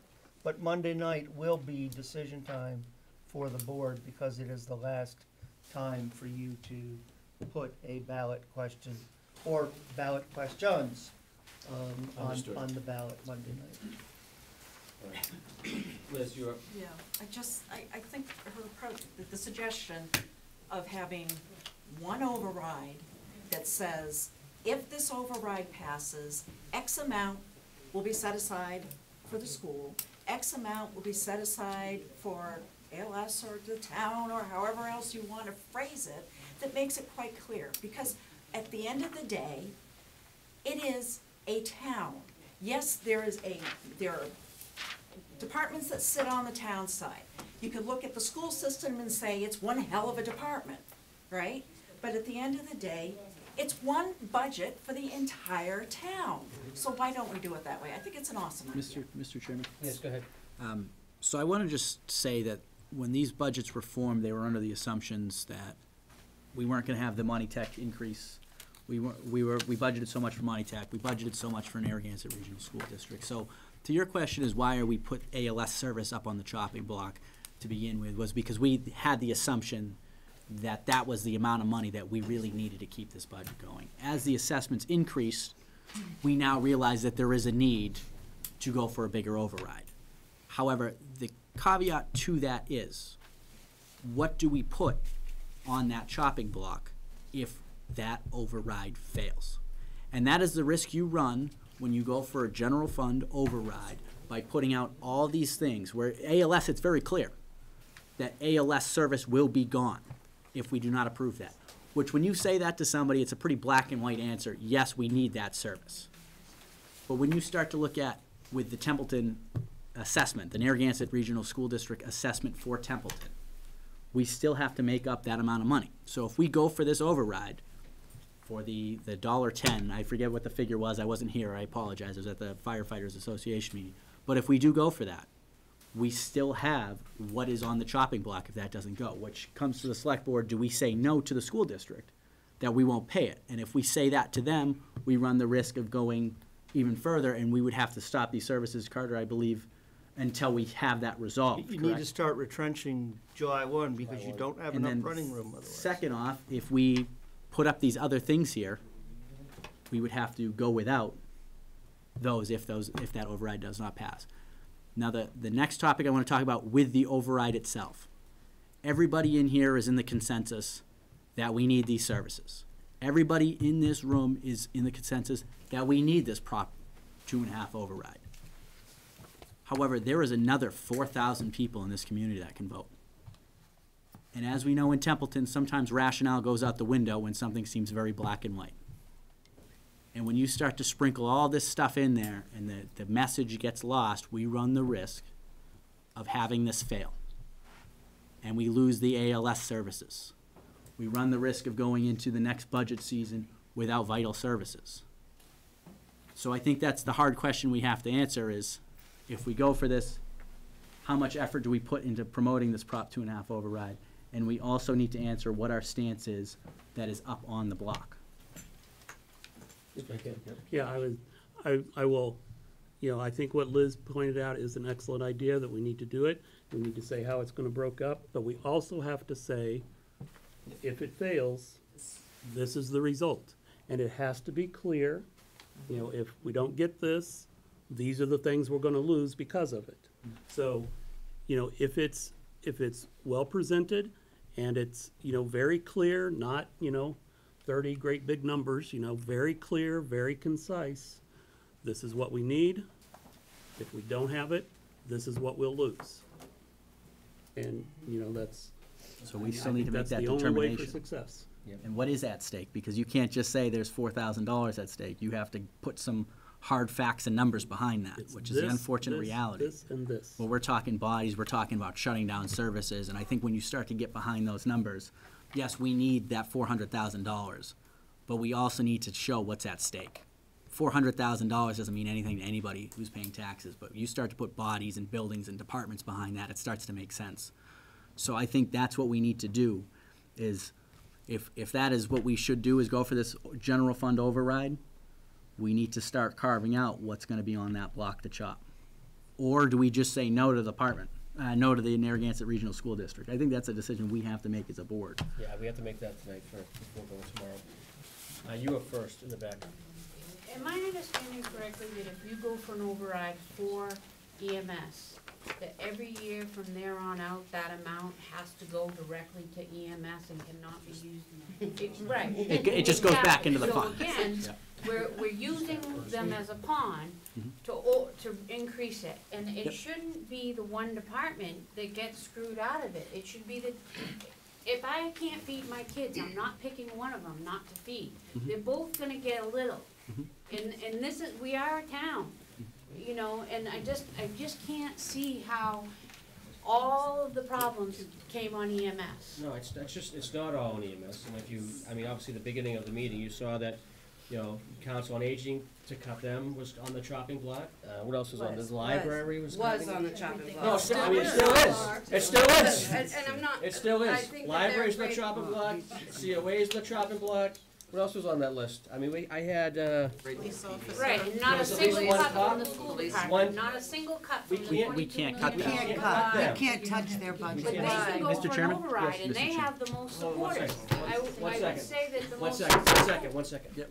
So you can't cut the regional school. You can't say that we won't pay that unless you go down the route that we had just talked about, because there's two communities. He's talking right different now. numbers. He's talking. Because there's two communities involved. So if we were in the city of Gardner and we were to say, yes, we won't pay the city of Gardner because we hit our required minimum contribution, which is the amount of money you have to, at the very bare minimum, pay.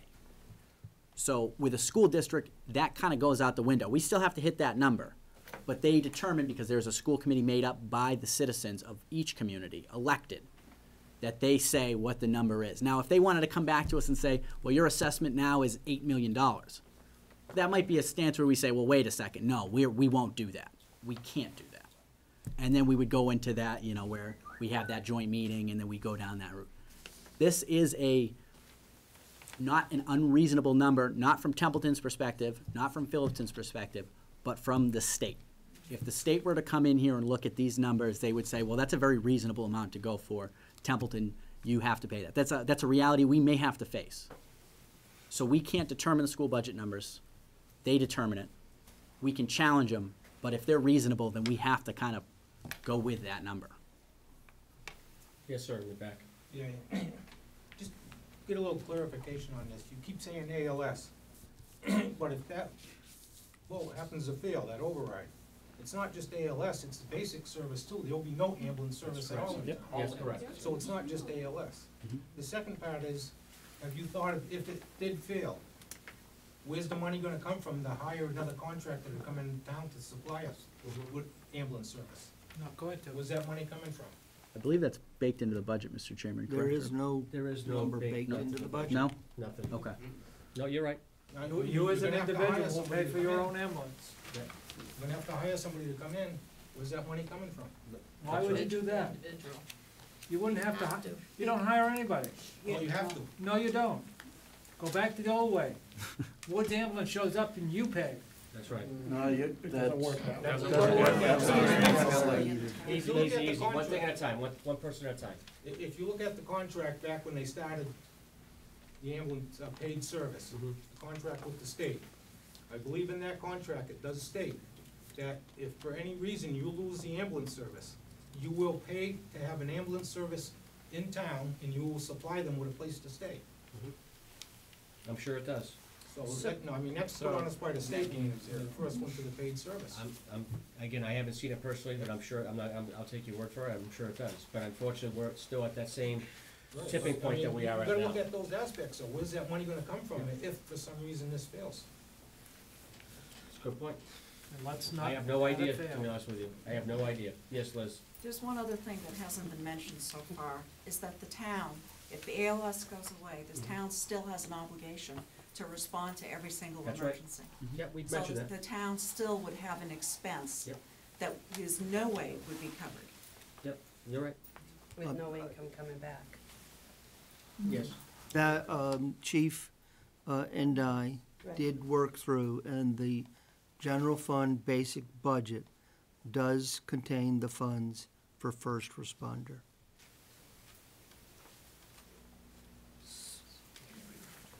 Yes, sir. So where are we? One second. Yes, go ahead. One question I got for you, just, I think I've been following along, but, the $1.10 number you came up with roughly for an override to fix everything, or kind of fix everything. Mhm. That just fixes it for this year, then next year you're still gonna need another, next year you'll need another override to survive? Well, no, I guess, that's kinda the way I understood what you said, so I'm just wondering if that's accurate. Pretty much. That fixes, well, kinda fixes next year's budget, and then the year after, we're gonna be broke again? Well, you know, it kind of, Or we don't, no. Well, there's no way to see the future, but I'm just, I right. thought that's kinda what you Mr. said. but I'm not Mr. sure. Chairman? Hold on, go ahead, Doug. So, to answer your question, it really depends. How much additional is the school going to ask?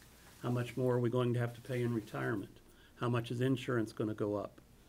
How much is Attorneys. workers' comp gonna go up? What's the state gonna You know, slash? so- for so- fund money? While we would like to say that this would fix it going forward, we know it won't. I mean, eventually, costs are going to increase, and unless the tax rate increases, which is the only way we have to raise revenue, we're in the same position. You don't have enough money to cover the expenses. So you either cut, or you ask for another override. So, how long will this one last? Is it 1 year, 2 years? We can't really say, because it all depends on school and other fixed costs. Does that make sense? It kinda does, sort of, so there's no way it's actually saying this, basically you can say this override will fix for 1 year, is what you can guarantee. Mr. Chairman? That's all you can guarantee. That's all I can get you right now, yes? Just like when we went into this budget, we had assumptions on numbers. And as the budget season progressed, with Narragansett offering their number, Monty Tech offering their number, with what OPEB it cost and what the insurance increase was, we are now in this situation. We forecasted them, but unfortunately, the reality is our forecasted numbers are only so accurate. I guess my follow-up to that is, I hope when you tell people this, they understand that, so they don't think this is the one-time fix-all. And then next year, we're crying wolf again, and they're saying, well, geez, you just cried wolf last year, and I thought everything was fixed. So That's what I'm saying. I guess, I hope people understand that. Right, no, I got you. And Yes, go ahead.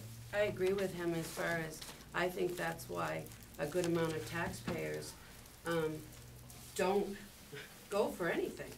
Because if you're not being told the whole picture, then you say, and I understand tonight we're having this picture, but we're asking a bazillion questions. So when you're going for an override, and you say, okay, I did that this year, and then next year, EMS, that money goes to general fund, people are gonna be like, huh, we did an override for EMS, and now, where are we at? Because there's no guarantee next year that that money's gonna go to EMS. So you're only guaranteeing this year for the EMS. I don't know who said that, did I say that? It goes into the general fund, we just heard that. Legally, she's correct, but it would certainly be my intention. Yeah, no, but it would certainly be my intention. No, that it's what happens. Here a minute, she'll be pointing at me. Yeah, no, No, I'm pointing at all of Right, you, it's- cause it's you're a- running our town. It's the same, it's the same, one second, it's the same thing for the school. The Right, school but had an the- override, one second, the school had an override, right? Yep. They did, right, and they won, right? Did that money go override into the general every fund? si- Yeah, but every single year it goes back to the school. Right, because they demand it. No, it's not, I mean, When you do an override, it can only be earmarked 1 year. it is, and but then it's- but again, it's all about the leadership of the community to hopefully it gets to where it needs to go. And it, at least with this leadership, it's gonna get to where it needs to go. It's gonna fund the services that are needed provided for the community. Yes.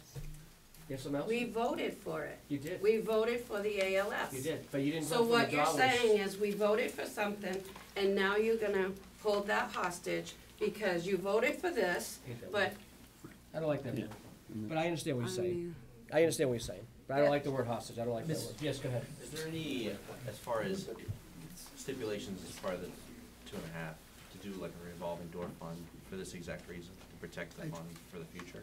Well, the ambulance receivable is a receipt, it's a reserve receipt, yeah, but it's a, Revolving. revolving. Enterprise fund or whatever. Return receipts.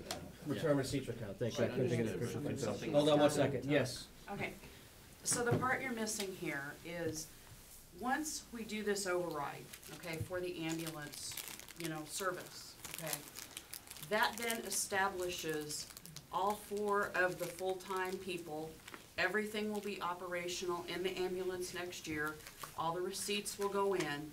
That's already part of the base budget going forward into the next year. So I can't say dollar for dollar, okay, this part, but it's already part of the base. So then 2.5% is raised on that. So it will already be set going forward until we get to the point where, okay, this is what we're bringing in revenue, this is what it's costing. And like Doug said, right now we can guarantee this year that's gonna fix the budget. But next year, when the school comes back and says, okay, now we need this huge amount again, we're gonna be in this same boat every year.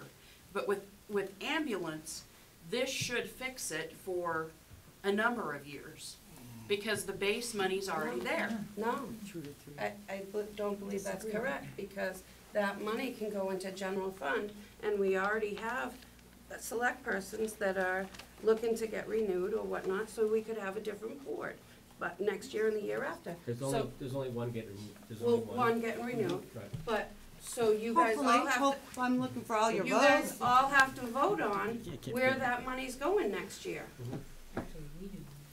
Yep, yes, Ms. Carter. I can guarantee you one thing. You're locked in a fiscal crisis you're not gonna break your way out of without substantial new growth, additions to the tax base through overrides, or dramatic regionalization or shedding of services. It's straight math. Let's just look at this year. You're getting approximately $240,000 in new revenue. The 2 school districts between them have asked you for $525,000. That's more than new growth. So you have to cut a couple of $100,000 just to feed them. And then you have your own inflationary pressures that we have to fund something silly called OPEB. We have to pay for the retirement.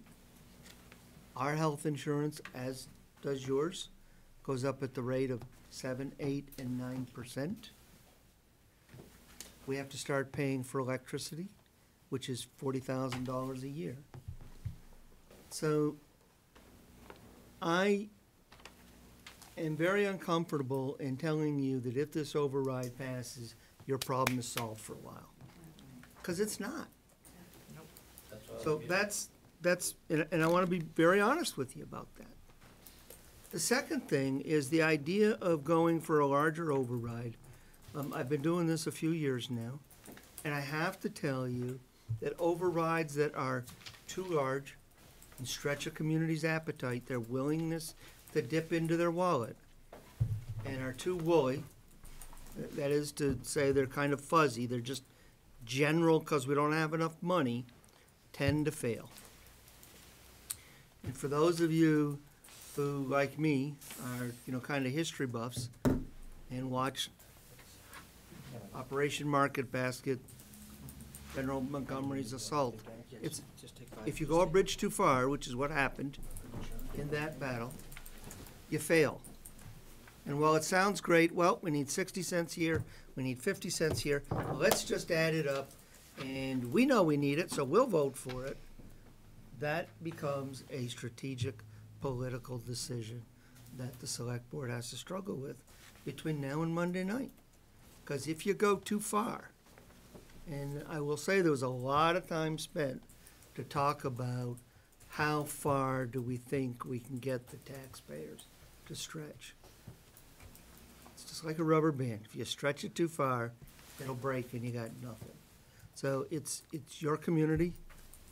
I'm just here to try to crunch the numbers, give you the best advice I can, but those are important lessons that I've learned from a couple of years in this business, and I just ask you to think about them. Hey, Mr. Chairman. Yes, sir. Just to let you, I'll leave you with this thought of mine. Back in the late 70s, I worked in Fitchburg. Headley Bray was the mayor. And his concept is, God made it snow, let God take it away. Didn't plow the roads, period. So we can cut our ice and snow budget easily. We don't have to plow them. I like the Crazy as it sounds. I like the message, but I don't know if I want to be driving around in snow. Yeah, I'll vote for that, because in the school, I have to call school off. That's right. A lot. Yeah, but they're still gonna get that. Who cares? Then we go to school in August. Hang on. Yes, miss. I just wanna know, we talked about the overrides, whether the success rate or not success rate. Isn't it true that the school has had the most success in passing overrides because they have the biggest following? And so I just don't understand why we're not pushing back the bully and telling them, help us get the money, help us all be solvent. Instead, we're just gonna sit and be told that you either take this number or we're going for this number. I don't understand how they can put us in that position. They're not bullies, because they excuse me, want sir. that Excuse me, sir. 65,000, Excuse me. 65. I didn't recognize you I yet. got ahead of you. They wanted the 65. No, sir, that's not how this works. Yeah, sure it does. No, sir, So they're please, compromising at the 6-3. please, let me recognize you before you speak. Go ahead. I'm sorry, I just wanna reply to that. We didn't sit back as a board, I think we can all agree on that. We went and we said, you're asking for this number. We anticipated you would ask for this number, which was a little lower, and that we could get through this fiscal year coming up, this budget. However, the school committee, including people that have been voted in by our town, that sit on that school committee, didn't want to play, let's say, in the sandbox. Just didn't want to do it. We were all there. We showed them what was going to happen. We showed them what could happen with our seniors. We showed them what could happen with our library. We showed them that we would be bare bones with the budget that they were requesting. So what happened was, we held our breath and thought they would come back with a better number. They came back with a little bit better number, but then they chose, when suggested to them by our town administrator, to do a 2.5 override at town meeting, they voted not to go there. As a select person, I have to say, I would like to see the increase, but if I look at the history of the town, big amounts, like Cam said, all thrown into one, and they want to get that passed, it doesn't pass with our voters. It's reality. Out of 8,300 show up to vote, right? My thing, when the ALS situation came up, I understand it brought in revenue. It didn't bring in the revenue that the voters voted for ALS and said it would bring in and thought it would bring in. It brought in a little less. So my thought was, we go for safety, I do, on this board, and I don't want to see that go away. But if we have to share on an override with the school who doesn't want to go into an override risk, and you go to $1.10 on the 1,000, you're gonna lose both. That was my concern. So I would rather focus all our energy on getting the word out there that if ALS goes X, Y, and Z, yes, your ambulance is gonna take 15 minutes and not 4. It's so much easier to sell to the taxpayer at 60 cents on the 1,000. You gotta remember, our values of our homes increased. We didn't all see that coming. Mine went up by almost $40,000. I was like, really? I didn't even put a pool in, right? But it's reality, it's what happened. And so when houses sell in town, our values of our homes are going up. You also have not seen the hit of the brand new school they're about to build, because that's coming on your tax bill. And everybody knows it's right. It's knocking on our door, right? So then to ask for $1.10 on the 1,000 instead of 60 cents to save an ambulance service, I'm going with the 60 cents that they're gonna win. And I will go out there and state it, and this is why we have these informational meetings. We've talked to people. The pamphlet we saw tonight, first time I saw it, the Templeton one. Love it. Get it out there, drop it off at every store, every business in town. Talk it up before we have to. And then if you want to see economic revenue growth, you're right, I agree with Molly. The only thing bringing in revenue is that. How sad is that? Who's on our Economic Development Committee? I'll tell you. 2 people out of 8,000 are on that committee to bring in business and revenue. That's it. 2 people have volunteered their time in the last, I don't even know how many years. So I would rather put all my bearings on 60 cents and hope that it passes rather than ask for $1.10. Because I honestly, personally don't think it's gonna pass in our town. If you look at the history of it. And I understand, yeah, the school usually gets what they're looking for. They're getting their new school. A lot of us supported that new school.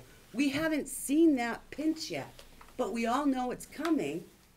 But at the same time, your school committee voted not to go on our ballot. So we can't put them in our book. We can't, because they said, no, we're not going for an override. So now what do? We don't want to cut the services, we really don't. We don't have enough to cut. You saw what we would have to cut. We may never get a library back. You would never rebuild your COA, that how many people and the Friends of Templeton Elders have fought and hard to do. We had mac and cheese in here last night. Room was full like it is tonight. It's reality. So my thing was support the ALS all the way. If the school doesn't want to jump on that, we can't just as select people say, we're gonna put you guys in our budget and ask for another 50 cents on the 1,000. We don't have authority to do that. They voted no last night. We're disappointed, yes. But we have one on there that's important to us, and that's the safety of the town of Templeton, and it's ALS. And I think we should get the word out, and I think this pamphlet is awesome. And I think it should be sent out all over the place so people understand. And I hope you have some at COA. That would be great if people could read this, Well, because it's very informational. Yes, it is, but I think they just got finished, so. Okay, good. Who, That's awesome, I love them. Somebody in the back? Yeah, you gentleman in the recognize? corner. You still have something to say, sir? Mr., is that you? You good? Okay, Mr. I Bill, had to you cut good? you off because I didn't recognize you, so I didn't. finished. Okay. Are you good? Do you yell again? I try not to. Good man, good man. Okay, go ahead. I would like to know how much debt we are in as a town. The town itself? Yes. Because if the service price is The 1.7 town as a million- whole? I mean, we talking enterprise funds, or we just Well, talking the I'm town? looking at debt service, $1.7 million. That's just the interest. How much debt are we in? That's principal as well. That's principal as well. Yeah, but how, I mean, it's not a lot of principal. It's Significant. Yeah, it's majority, significant. That's why I wanna know the price. Like, what's the total debt that we're sitting in right now? I have to put that number together if you want to. No, I won't. Don't ballpark. No. Because Sorry. the enterprise funds are. I only actually- ballpark numbers I feel that I can do within some degree of accuracy. So, don't, Well, I can't I'm guess. confused how you can not know how much debt you're in. I know how much money I owe. Yep. Stop up and give me your email afterwards and I'll get you a number tomorrow. Kelly. Absolutely, thank you. That has some accuracy to it. Well, he wasn't here when we had the discussion earlier about the debt, so I think that's part of. Yeah, I apologize. Okay, so the debt that we have for the town at this point is really only the school that we have bans on. All of the rest of that debt payment comes from our enterprise funds of the light, the water, and the sewer. Those are all funded by the user charges of those 3 units. But because the town, it's our debt, but we've got it on their behalf, they pay us and reimburse us for that. We're the co-signers. Yeah, so the debt We're the that signer. truly the town is We're in the right signers. now, You're the of the co-signers. town as a whole, is only for the school. Okay. Okay, does that make? One other small one. Yeah. What is our snow removal budget? Because I thought that was a great plan. There's in there. probably some room there. It's actually in there. $135,000. And we're already over that by, You run a deficit of approximately $65,000 a year. Because I mean, we have spectacular snow removal. There has to be some room for. Well, you budget 135,000, you spend approximately 200,000. Probably spend less. Or budget more. You told us, Wow. tell the town. Ideally, ideally you would budget I like more, math. but you Math have is to important. find it Yeah. in the budget, and we've tried to build it up every year. We try to bring it up I would be closer. willing to wait an extra day to get my street plowed or whatever, because I mean, like, Well, we've that's- got we can't- monstrous machines going around doing an amazing job, and I like it, but I would rather see the snow removal fail than the ambulance. understood.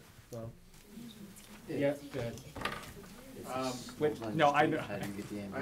I guess it's a question more for Julie, but any you can answer it.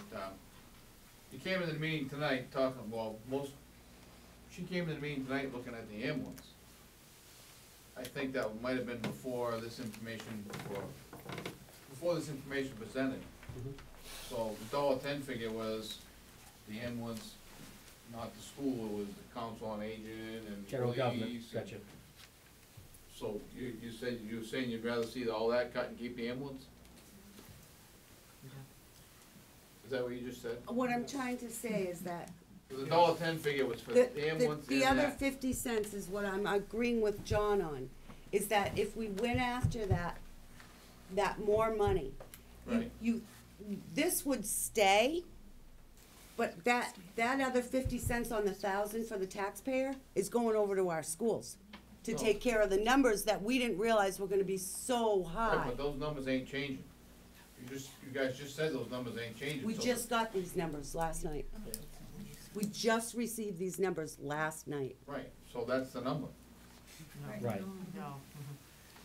Hold on a second, go ahead. I just wanna go back to what Julie was saying about our valuations of our houses and stuff going up. If you offer no services, you're gonna have people leaving town and your values are gonna go down. Right. They're gonna And, sell. I mean, we need ALS, but we need the other stuff too. People aren't gonna come into town. We need growth. We're gonna go the other way. No, you're right. I So totally that is agree. also something We're to. not, listen, this board Consider is not it when we're- disagreeing with you. Oh, and I know that. I know, you guys sit there and you have a tough, This- tough this, job. I can't sleep. I But, literally can't sleep. Not that I couldn't sleep anyways, because, but then if the values go down, then our taxes go down too, so I mean, well, if the Taxes don't go down, taxes don't go down, never go down. what happens is. no, if your house is Never worth go up in 200,000, you're paying more than if it goes down to But the 150,000. town still needs the same amount of money, so it doesn't really change. Yeah, how DOR operates is if your house prices go down, tax rate goes up. House prices go up, Okay. tax rate goes down, so it offsets So itself. if it's gonna go up So the dollars are anyways, gonna be the same, if it's gonna go up anyways, if the valuation goes down. but we won't, I understand What what I'm you're saying. saying is that I think the town people may go for the bigger override. I mean, Well, this is why we're here, this is the whole point of discussion. Yes, I, earlier in the evening, it was talked about the override being for the school and the EMS together, and explaining exactly what, am I right on that? I forget who's. no, I think what we're gonna do is, I think what we talked about was, Someone- it was pretty much that and the AOS. So these wouldn't be closed. Right, so we wouldn't lose that stuff right there, 'cause that's the money. So we wouldn't lose these monies, the 50K for the PD, the COA 95K, which will pretty much close the building, and we'd have to weather tight it, library closed. Right. But again, there's other costs that's not in there, such as unemployment costs because of the staff that would be losing, insurance increases because of a vacant building, a town vacant building, which taxes, the insurance goes up on that.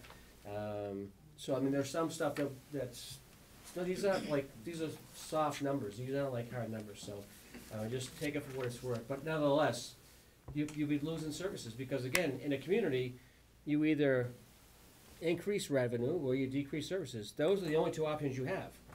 That's it, it's not like, you have to be a big math guy. I mean, you either increase the service or you increase dollars or you decrease services, so. If that makes any sense. Hold on one second. Yeah, in the back. I know you guys don't have your full committee here, but what does the advisory committee think, the couple of members that you have? You wanna hear my opinion? Jeff? Yeah. Go for $1 million override, the same thing I thought in 2013. If you're honest with the people, you can't think like you're gonna lose, you can't think a loser. Tell the people what you need and why you need it for, or why you want it for, and you roll the dice and let them speak. And that's what I think you need, $1 million override. Same thing I thought in 2013. I can't believe I'm supporting you. I'm gonna go have a drink afterwards, all right? But the override that we settled on. All right, keep it down, folks, keep it down. $640,000, because I was sitting at the table, and 5 selectmen, I was the only one who wanted to go that way. And you had town employees, a few town employees that showed up for the meeting, because I think there's more people here than showed up at the Kiva, we're pretty close to it. But the town employees, just go for the minimum, we're talking about our job, just go for this. Other selectmen, no, go for 7, go for 8. We spent about an hour at a selectmen's meeting arriving at that figure, and it was way too low. But one person up there on the board of selectmen can say, I wanna do this, but you got 2, I mean, it's a hard thing to come to, 5 people, but that's my thought. I don't know what the rest of the advisory committee thinks, but that's my personal thought. It was in 13, and it's still now. And I would go for it, but. Thanks, Jeff. Thank you. Does that answer your question? Yep. Hold on one second. Yes, Kim. Earlier, Carter mentioned how we can write to our representatives Mhm. and regarding regional transportation aid, where we were promised 100% reimbursement, but we're only getting 72%. So if we had a campaign to ask people to write, we'd have a little bit more support and get 28% more that we should have gotten all along.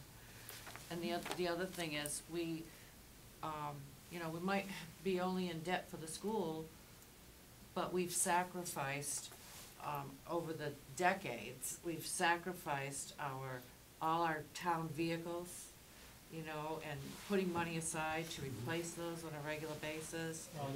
All the buildings that need to be taken care of. We've just neglected all of those. Yep, you're right. And maybe, again, education, by telling people, this is what we really need for this, to be able to replace our not ambulances, but, you know, fire Equipment. trucks and Rolling police stock. cars and all that stuff, because that's what we're really sacrificing. Right.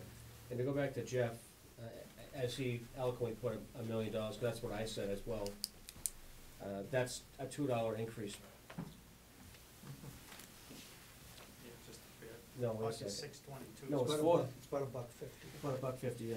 A dollar raises 622,000 and some short change. So about $1.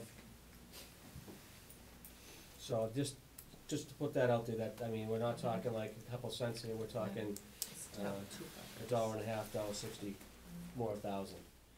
Yeah. And keep that in mind, that whole conversation is a one-year fix. It's not a lifetime fix, it's not a 5-year fix. It may be a 2-year fix, but it's not, that amount of money isn't gonna make all the town trucks new, isn't gonna make all the town buildings new, and it ain't gonna stop the insurance from going up. It's a fix, but it's not, Right. it's not the permanent fix. No, you're right. I mean, I can't sit up here, I don't think Carter can sit up here and tell you what the permanent fixed number is gonna be.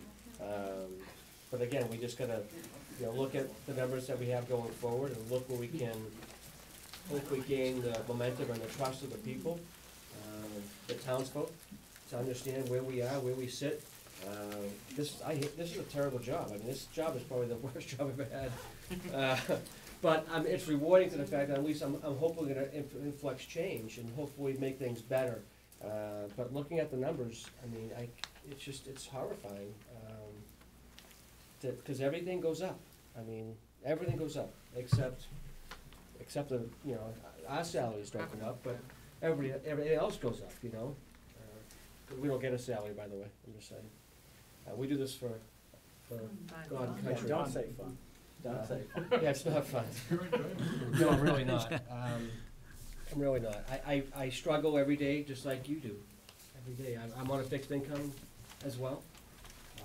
I get paid once a month, so believe me, I understand and I get it. I'm trying to be sympathetic and empathetic, and, I mean, I believe, but I also believe in, you know, in Jeff's view as well. I think that $1 million will probably go a long way, but is it rational and feasible at this point in time to get out there to notify the people of where we are, where we sit?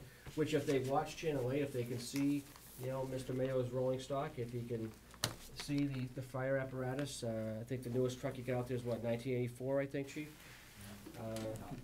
What's the newest one you got? The oldest truck. What's the oldest one? Oldest is in the early 80s. That's the one we're hoping to replace, That's the Chief. one we're hoping to replace. Okay. I mean, I don't know, it's just, I feel with everybody in the room. I mean, I look at all yous in the face and, you know, we're up here trying to make decisions for the best interest of the entire community, and, you know, what's tough for us is we make decisions and they get armchair quarterback, you know, at home in your living rooms or in your dining rooms, and, you know, I look on Facebook too, and we're such bad people, and it's like we're trying to do the best we can with the resources that we have, and taking the input from the people. That's why we specifically wanted this meeting, to get the input from everybody that we possibly can. I was kind of hoping this room would be packed and out the door, kind of like last night, because people, you know, I want more people to be more concerned, you know, I mean, it needs to be heightened, and the knowledge needs to be put out there. But anyways.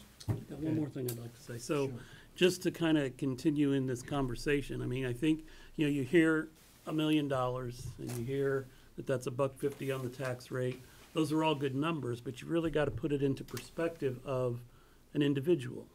You know, we're not individuals, we don't deal in $1 million. But $1 million and $1.50 on the tax rate, to the average homeowner that's got a valuation of $200,000, that's $300 a year. So when you know, break it down into, oh yeah, they're talking $1 million and they're talking $1.10 or $1.50. To me, it's $300, you know, if I've got a $200,000 house. So I think, you know, it's important that as we talk these numbers, we keep it realistic so that people understand, you know, oh my God, $1 million is gonna cost me a fortune. It's, you know, $300 is nothing to sneeze at, but $300 over the course of a year is not that difficult to adjust to. For some, yeah. Yes, sir. And if you localize it to, and I'm gonna get emotional, but some of my family's alive because we have a fire and rescue. How can you put a price on a family member? And how can you have a brand-new school and people have just spent 300 grand on a house in this town very recently. I doubt they know that we're operating on a wing and a prayer, and we've got antique equipment to maintain the town. We're not setting aside money for new roofs, we're not setting aside money for new pipes. We're doing everything by brinksmanship. I think we need to make it known that we're in a mess, and we gotta all, I'm the last one that wants to pay more taxes. But I've gotten accustomed to having an ambulance, a first-class fire department and ambulance, and a first-class highway department who's pouring their hearts out. You mentioned what a great job they did. If you had to ride in those antique trucks and put the hours that those guys do for the pay they're getting, I mean, it's hard. It's spirit. It's local. We can't sub out everything to some company because we're gonna die while we're waiting for them to come. Right. I think tomorrow's, I'm sorry, may I speak? Yes. Tomorrow's headline in the paper should be nothing about the mac and cheese or the town common or whatever. We're in a pickle, and we gotta get straightened out for once and for all. And I know you guys have a tough job, believe me, I know. One of my job's on the line. But I'm only one person. Right. And that ambulance has come to my house on more than one occasion, and I thank God that they were there. You're right. Mr. Chairman? Yes. Well, we're approaching 9 o'clock now, and we still haven't come up with any relevant solution. So I don't really want to belabor the issue. I think we've heard a lot of the give and takes on a lot of this, and I think it's time that we start talking about what we're going to do as a select board. I think we need to talk about if we do go for this Prop 2.5 override, which combines both for the $1.50 or whatever amount we're gonna go for. What are we going to do, if that's what we choose? What are we going to do if it fails? Because we need to brace for that impact. And if we don't, what are we going to lose? Because at the end of the day, something has to go if we don't go for the override. And if we do go for the override, something has to go if it fails. So there's only one alternative route here, and we gotta talk about that meat and bone. We can't dance around that issue. No, I think you're right. I think the first thing I think we should at least come to an agreement with is the number for the school. The 630, the 6.3, versus, I mean, I feel pretty comfortable with that. I mean, I think that's where we should start there first. I think that if you were able to settle upon what your approach is gonna be with the school district tomorrow night. Yep. And then Monday night, you'll know what they certify.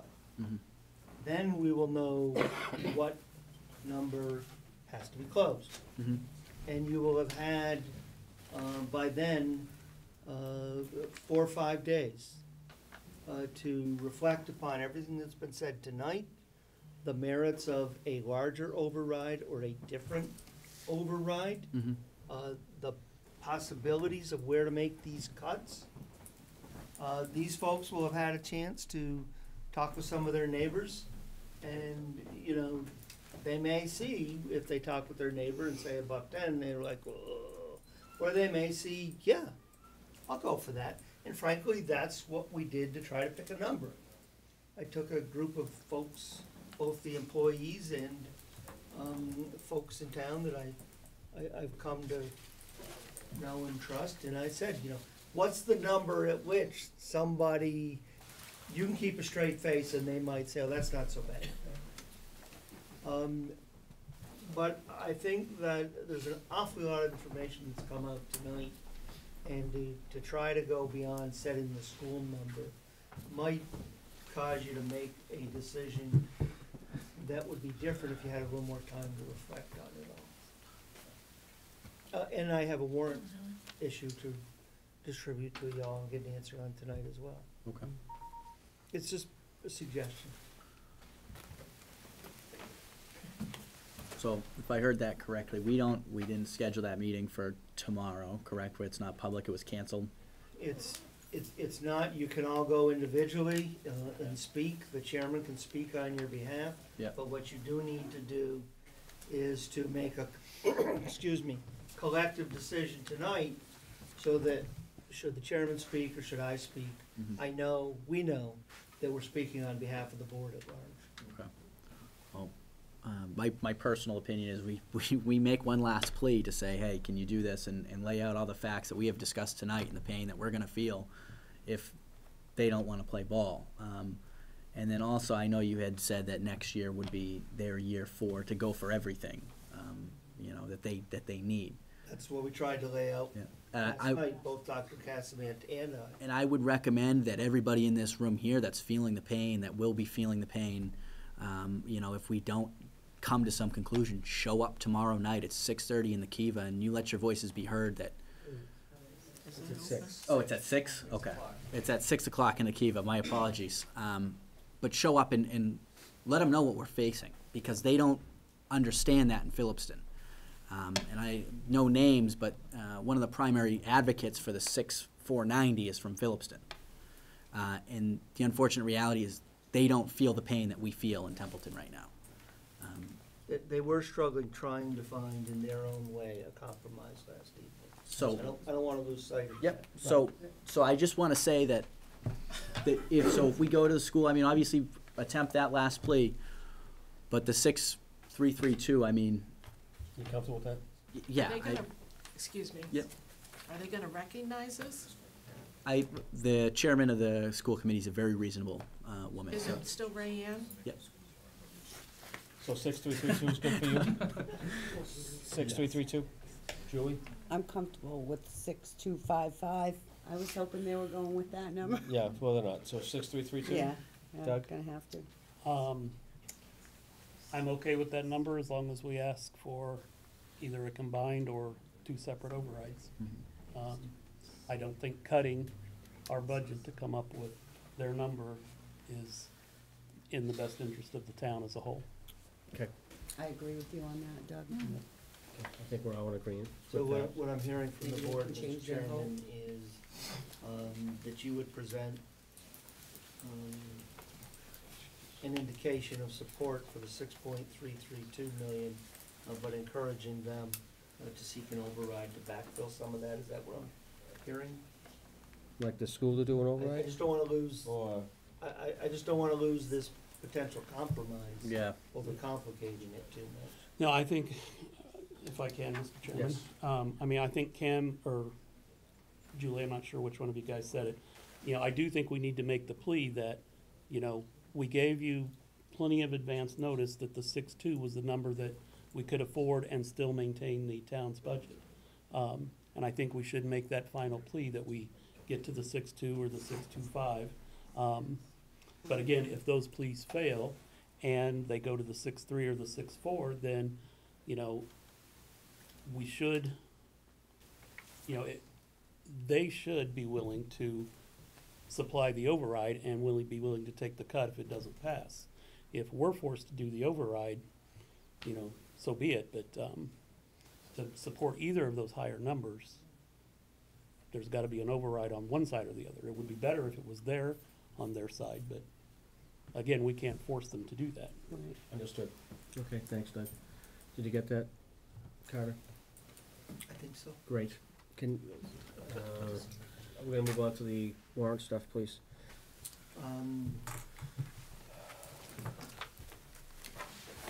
I have the second draft of the warrant, Mr. Chairman. After review with council, I Thanks think for we coming. are down to 2 issues. On page 2, just so you'll know, the snow and ice deficit is larger than we'd hoped for. What is it? We're around 62.5 right now. Okay. So I think if we can control the litigation, costs for the balance of the year. I've reduced what I asked for on that and noted we'll have to backfill that out of the AC. Okay. Article 3 is not needed, based upon a review of the town council. So it's really a political decision. Okay. You want to ask for authority that you don't need to ask for. So at this point, we've struck it Okay. from the Altogether? warrant altogether. If you wish to continue to go Nope. forward. No, that's fine. So there's a consensus, I can strike that then? Yes. Yeah, I'm already already there, even if I said no. Thanks, I Yeah. appreciate it. But no, yeah, you have my approval. We have an answer on the leases. Those do require 2/3, even with the escape clause. Okay. Okay, yeah. And with respect to the sewer department, they've suggested that we have a separate article to establish the stabilization fund. We definitely need. Gentlemen. Thank you. We definitely need an article to establish it, and they've recommended that we not do it as one omnibus article, but have them separate. And finally, Which article is that we're talking? that is going to be, 4 or on 5? this, I'm on page 19. Just bear with me a minute, please.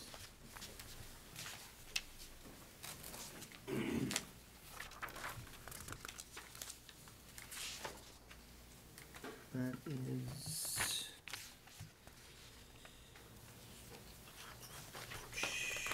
On page 14, Article XX. That's to establish a capital stabilization fund within the sewer fund. Okay. And that's what you were just talking about when they were Yeah, talking about- I was going to combine it with 20, so to say, to see if, and then be bullet 1, bullet 2, and they've suggested they be separate. Okay. Okay, all right. And finally, we do have an answer from the sewer department. You'll remember they'd asked for $90,000. The superintendent spoke to needing 125, and he advises that it was because of the supplemental 70. I'll let you do the math. 90 plus 70 is still not 125. Stop. Stop. Okay, so 90,000 is the number between the two accounts, correct? Yeah. Okay. Sorry. It's okay. Is that it, Carter? That's all I've got for He tonight. earns his money from that one. Great. Unless there's some other instruction you have for us Mr. Chairman, between now and Monday night. did we get any response on the, Mr. Chairman? Yes. Did we get any response, Carter, from the chief of police on the marijuana citation? We just haven't had time to work on it. Sorry. Okay. All right. Does the board have any feeling on having that article included? To strike that from our bylaws?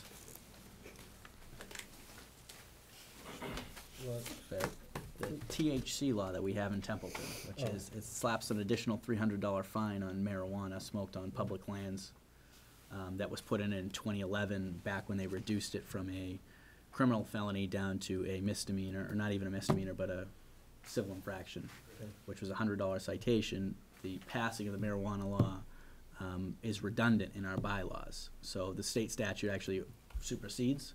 So we have our bylaws stating the same thing that the state statute says, except for we slap an additional $300 citation fee on there, which personally I think gives the wrong message to any potential businesses. I'm not saying that I want Templeton to be a pot town, but as we see tonight, we're lacking revenue. So I think you give the wrong message to any potential, shop that may be looking around here, or any research facility, or any growing that may be done here, by saying, well, we're gonna give you an extra $300 citation because it comes off as anti-marijuana. Yes, we don't want people smoking marijuana on the common. Yes, we don't want them smoking in their cars in public ways, but the state already takes care of that with their $100 citation. And to my knowledge, I don't believe that the chief of police is reeling in tons and tons of dough on taxing an additional $300 on these citations. Did we have a place card holder for this at all? Well, No, it doesn't raise a lot of money. However, if you have it as a local bylaw, that money does come to you. If you don't have a local bylaw, whatever money goes to the district court. Right. So if your concern is that the $300 fine is out of line with a $100 state fine, just change the local fine to $100. Well, so the state already does the local fine of $100. The police can pick how to write the ticket.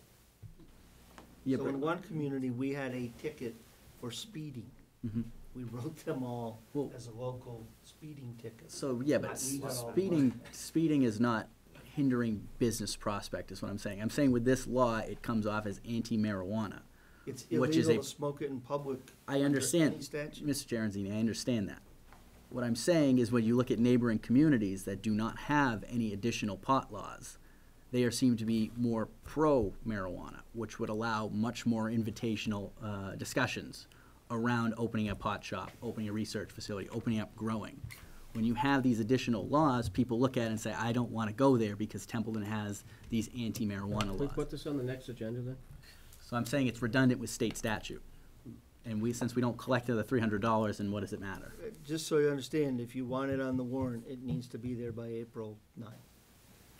The intent was, and I think we've lost that because of the additional time needed Right. for this. The hope was to have you vote the warrant on April 2, but you do have until April 9. I mean, okay. Mr. Chairman, if I Yes. may.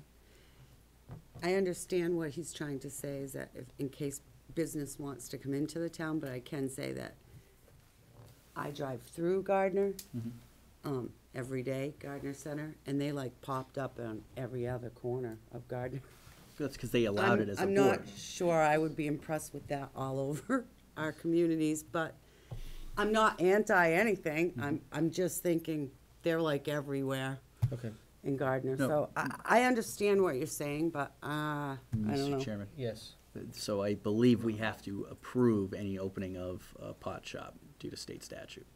So it's at the approval of the municipality, which I. You're done. You have to let them in. You didn't propose a zoning moratorium. Right. And in the absence of a zoning moratorium, you didn't propose, not you, this body, because that's not within your province. There's nothing to limit them in any fashion. And you must allow by zoning any activity which is legal under state statute. Okay. So anybody can come in within, you can only issue have so many stores in relation to the number of liquor licenses. I would equate this, with all due respect, you are wide open for business. Okay. Which is far less than the vast majority of communities. Actually, approximately 180, well, I think it's 189, so let's say approximately 190 communities have prohibited, voted against, had put in place zoning moratoriums or very restrictive. So you're actually open for business by comparison to many. And I would, if you want to change it, that's up to this board, but I would equate it to, we have an open container law. I haven't heard any liquor establishment say we're anti-business because we have an open container law. So, I mean, you can strike it. I don't think it's going to be seen as anti-business. You can lower the fee to the $100. We can do whatever you want, but by Monday night, I will have the number from the chief. It's not going to be a huge revenue number. But we will need to know the sense of the body by Monday night. Okay. Right, I just won't have time to get it on the warrant. Certainly. Gotcha. Anyone else have anything further? Go to the group? Go to the board? Anything else? Yeah, and I would just add that I understand what Cam's saying, and I don't disagree with it. But considering if we just, by having the bylaw, then we get the revenue, versus the state getting That's the right. revenue if we don't have the bylaw. Mhm. So, I mean, that's, My whole point of bringing it up is it's just redundant with state statute, and since we don't collect any money from it anyways, and since we don't have any business here, I'd rather not turn away any business that would be turned off by seeing that bylaw. They won't be, I don't think they'll be turned off either. I think they'll be open for business. And we can lower the fine to the state, $100. Okay, we can talk about that more on Monday. Anything else? I'll have the chief here Monday night for you. Perfect, thank you. I would like to come and thank everybody for coming tonight. It was a great interaction, and I really appreciate the participation. Thanks, Doug. Thank you guys for all your hard work. Thank you, appreciate it. I'll entertain a motion to adjourn. So moved. Have a second? Second. Any other discussion? See none, Kim? Yes. Julie? Yes. Doug? Yes. And I vote yes as well. Again, thank you all for coming, Chief.